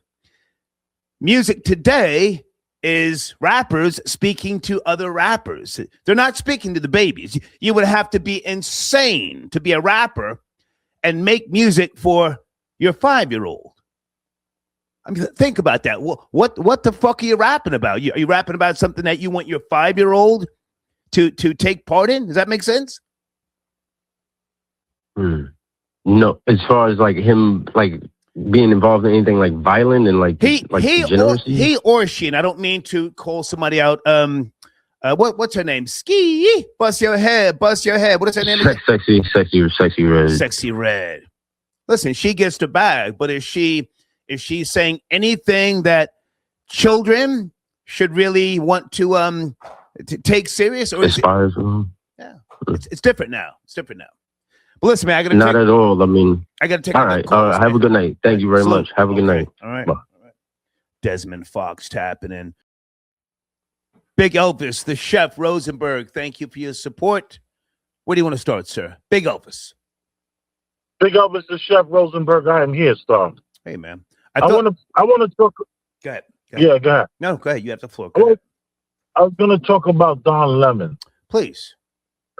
And I watched the Don Lemon show when he went to the church and did the interview to the pastor, who is also in charge of ICE. And he's like a field office like director. He's in charge of ICE, and he has a church. And in the beginning of this, in the beginning of Don Lemon's show, he went out there, flew out there, met with this woman who's also an attorney and an activist. Right. And he talked to all her and her friends. And he kept on saying that this is a clandestine movement we're doing. No one's going to know where we're going. And it's very quiet. And he just kept it. He interviewed these people. And then they went over to the church. And then a judge, after they arrested the woman, a judge said not to arrest Don Lemon. And now people are upset that he was arrested few days later. And I just wanted to say that I believe that the district attorney, the DOJ that arrested Don Lemon, only arrested Don Lemon because he knows something that we don't know. He knows something that we didn't no one else is talking about. And I think I tapped into it. Okay. Don Lemon was the source. He was the one that exposed the preacher for being part of ICE. He was the maestro in this. Is that confirmed, or is that your theory? These are my theories. Okay. This is my theory. My theory is that Don Lemon is the maestro in this orchestra, and he talks about how he's done this for 30 years. Right. and he was only doing his job. And one thing that CNN has been proven is that they do a lot of shady things. Don Lemon doesn't have the backing of these big corporations, but he has the habits of these big corporations. Right. I believe that he is implicit in setting up that church and videoing it. He threw the rock, he hit his hand, and he pulled out a camera. Yeah. And now the DOJ couldn't do anything because 2 judges said no. So he had to do something, and it was kind of corny. I think it was about 3, if memory serves me correctly, about 3, possibly 4 judges who said no. Right. You know, and then they the Department of Justice got a grand jury. But yeah, he's been hit with I don't have the charges in front of me, a conspiracy charge. Yes. Right. Yeah. Which he deserves. Okay. He deserves the conspiracy charge. I don't know about the FACE Act charge where they're saying that, he was hindering people's movements and all that. Right. It's basically we got a district attorney that's going to do whatever they can to get him because they know that this woman who went in that church and acted the way she did was being manipulated by Don Lemon. Don Lemon, I watched that 5-6 hour live. I talked about it on the Premium Black News channel on YouTube. Okay. And I'm here to tell you, Star, I have no proof. But Don Lemon was not doing his job as a journalist representing the First Amendment. Okay. Don Lemon was stirring the pot. Don Lemon is a spy. And he's against America. I don't care what anyone says. He is not our friend. He is not our journalist to praise in any way, shape, or form. And I'm riding with that district attorney because his hands are tied. So he did a secret indictment, the same secret indictment that gets El Chapo and Tyrone in the projects who's hustling. All these secret indictments is nothing new. If I can jump in, Big Elvis, pause. Nikema Levy is who you're talking about, and there is video footage of Don Lemon talking to her, and it appears, I could be wrong, that he is coordinating with her when they're going to the church. It appears, right. And I could be wrong, but I think that's where they got one of the judges of the grand jury, to indict him. So he could be in a lot of trouble. And, I don't mean to make fun of the situation with him coming out of the goddamn jail, holding a white man's hand. But, he's been doing journalism for 30 years, as he just said, but we don't know him to have done that in a synagogue or a mosque. So he's clout chasing now. He's down here in the trenches with those of us who are content creators and social engineers. Go ahead and land your plane. Yeah, my plane will be landing on Don Lemon's day in jail. I don't know if he's going to do any time, but I just don't want people to think that this is some sort of hero in journalism and First Amendment. It's not. Yeah. And I do respect Don Lemon. Surprisingly, he reads all the super chats, which is kind of, I have to commend him for that. He's really good at what he's doing. Okay. But let's not believe that this man is not the maestro, like I said, in this orchestra of chaos and divide in this country. Okay. Great to talk to you, Elvis. Big Elvis the Chef. I'm out. Okay, bye. Hey, you calling from Detroit, area code 313? Yeah. Hey, what's up, Star? What up, dog? Hey, man, how are you? Who's this? This Ramon from Detroit. 4203 right here, right in the middle. But I got a couple things to say. Come on. Not much. First, I'm gonna touch on a couple things. Like when war, and I was on hold, and I know you say don't talk when you're not on the line. But when y'all talking about New York, we're scared of the niggas and everything. No, the worst thing y'all scared of is coming home and a nigga fucking your wife. That's why a white fight. went out and all that other shit. You know what I'm saying? Because it's just as bad as white folks as it is niggas. Motherfuckers rob both ways. That's nothing, right? And then, but the real reason I call. Are you addressing Rory? I'm a little confused. Yeah, I'm addressing Rory. I know I'm not. Well, he's not on the line, so why didn't you call when he was on the line? I always say call in, you know, and you guys can talk. I was on hold. Sir, this is the first time I'm seeing your number in the queue. Now listen, hang on. I appreciate you sending in a donation. Do you want me to take a break and then let him call back in, and you can say what you said to me to him? Because I mean, listen, it's Saturday night. Yeah, for sure. You know, so we can schedule that in like 10 minutes. Well, hang on a second. If you want to smoke right now, I'm sure he's with the shits. I'm always down for the phone. Let me get my charger. You know what I'm saying? Hold on, wait. But like, why you get worried? I want to say this. Well, hang on, sir. Get your charger because you know you're calling. I was trying to take. I'm here. I got it. Hold on. Sir, hold on. I'm just saying, this time pertains to worry though. Well, sir, you called in getting at the white boy. No, I'm saying it's two things I was trying to say. Well, hold on. Let's take care one first, sir. Rory. Somebody called in. He said he wants some smoke with you. Ramon out of Detroit. You want to call back or no? Yeah, I call back. You want me to call back? I call back. Well, Saturday night, I might take a break, man, and you know, take this shit someplace else. What are you gonna do? I'll call back. All right, call back now. Hurry up. All right, Ramon, did you get your charger?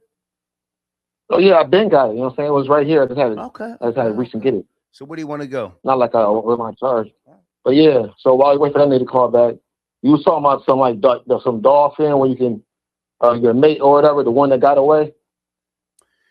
No, that's a sponsor, sir. www.dollpimp.com. Do you need to have a doll created for someone that you miss? No, I don't.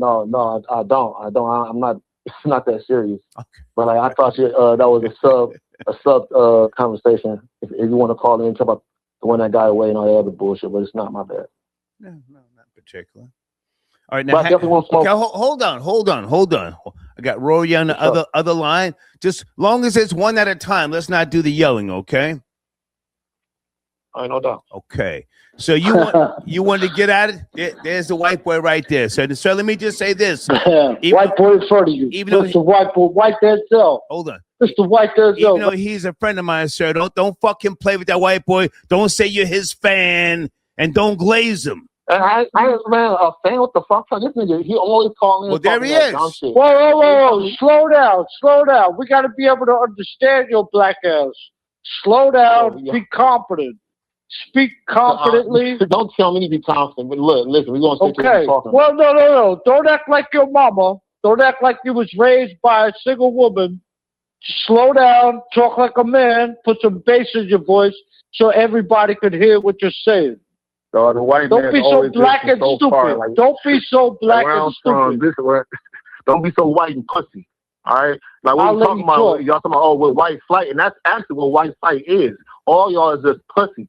Motherfuckers came in, start living like I'm not even from New York. I'm in Detroit, you know, and it was white flight here. And you was talking about there was no black great leaders. Hold on, fool. Look up Coleman Young. You know what I'm saying? Coleman A. Young. Why are you so scarred? Why are you so scarred by living around your own people and white people getting away from you? Why are you so scarred that you took? No, hold on. Why did you take over a beautiful city of Detroit? Those houses are absolutely gorgeous. They're 2 and 3 family houses. Why are you so scared about white people leaving you what they built? They built a beautiful city for you to take over. We're not scoring. Listen, when white flight happened, don't say white flight. That was during Detroit high rise. We was at the top of the world with factories, production. The big 3 was here. So don't talk about we went down because of white flight. White flight happened, but Detroit was still and we had you mentioned white flight. I didn't mention white flight. No, because earlier y'all talking about how the Bronx. Like I said, I'm not from the Bronx or whatever. What happened to Detroit? Why did Detroit go bad? I'm because white people fled. Y'all talking about how when white people left, Did white people? Bronx, did Detroit become better because black people moved there? Never mind white flight. Never mind white flight. No. Never mind white flight. Did Detroit become better because it became a black city? Okay, man, first of all, you don't know your facts. Okay, sir, you have the floor. Hold on a second. Hold on, Rory. Let the man speak. Sir, you have the floor. Ramon, right? Right. Go ahead. Like I was saying, you're talking with emotion and all this other bullshit, but no facts. Detroit, when our chapter of white flight happened in the 60s after the riot. And then after the 60s, look up Detroit and the population and the production in Detroit and status during that period. After white flight, when Detroit became majority black and the mayor Coleman and Young. And he said, kept that bullshit across 8 Mile. So, you know what I mean? Like I said, I'm not going to try to talk about New York because I'm not from New York, but you can't talk about how blacks came to Detroit and shit happened. Shit fucked up after the factories left, and then we had unemployment, and that's a whole other long story. But I didn't call in for that. I called in because you was talking earlier talking about New York and how the Puerto Rican. First of all, I don't like the Puerto. Sir, can I jump in for a second? Hang on. Sir, I want to hear what you're saying, but just slow down on the F-bomb. Just like you have to, have a vocabulary, Now, let's go back for a second. You mentioned Coleman Young, first black mayor of Detroit.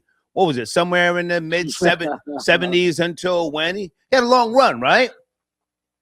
Right. A lot of corruption. Hold on. Hold on, sir. A lot of corruption.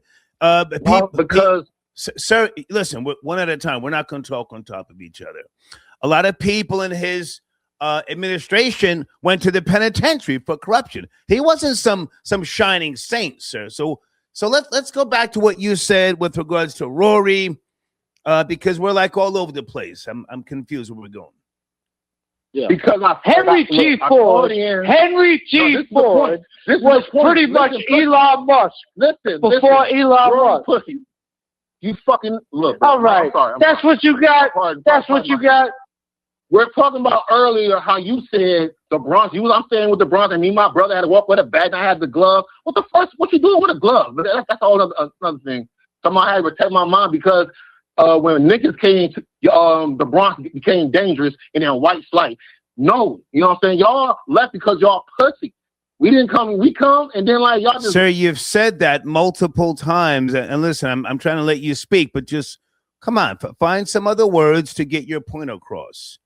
You're killing my algorithm. And then you're killing that. Well, and then really worry what you're scared of is coming home to your wife and a black man is having sex with your wife. That's what it comes down to. Because that one calling earlier, he was like, "I'm from the Bronx too," blah blah blah blah blah. My grandmother, no. You're scared of that black pipe hitting your wife. Okay, for sure. Now we're gonna let him respond, sir. I gave you plenty of time. Could you imagine saying you scared of your mom getting mugged coming home from work? Could you imagine you're a soft person because you don't want to live in peace and harmony and not have to deal with low-life niggas from Detroit like that. You know what I'm saying? Like, I thank you, God, that a guy like that calls me a pussy. You know what I'm saying? I thank God. No, I would never live in your neighborhood. Thank God I left that goddamn jungle shithole. Right. I wish I was born as a blue blood. Okay, Ramon, you have the last word. Please, Ramon. All right, I'm not going to scream and all that. I'm trying to keep my composure, man. You're messing up my it's got this out here. But look, though, the reason why I called is because, like Malcolm X said, period, that's why I love X over King. Segregation was our best thing. I don't know why, and it really boils it back down to slavery. That's a whole other conversation. But when integration happens, that's when, you know what I'm saying, we went down. So don't say like when black folks sit together, as far as our Black Wall Street and things like that, we thrive, and especially back in the 70s, because that's what we were talking about during your period when you grew up, and the neighborhoods went from Irish and Italian to black. We're talking about that time period right there. So during that time period, y'all left basically because y'all pussy. I mean, I'm sorry, because y'all scared. Okay. You know what I'm saying? Thank you, Ramon. Thank you, man. Salute. No, thank you, sir. Thank you.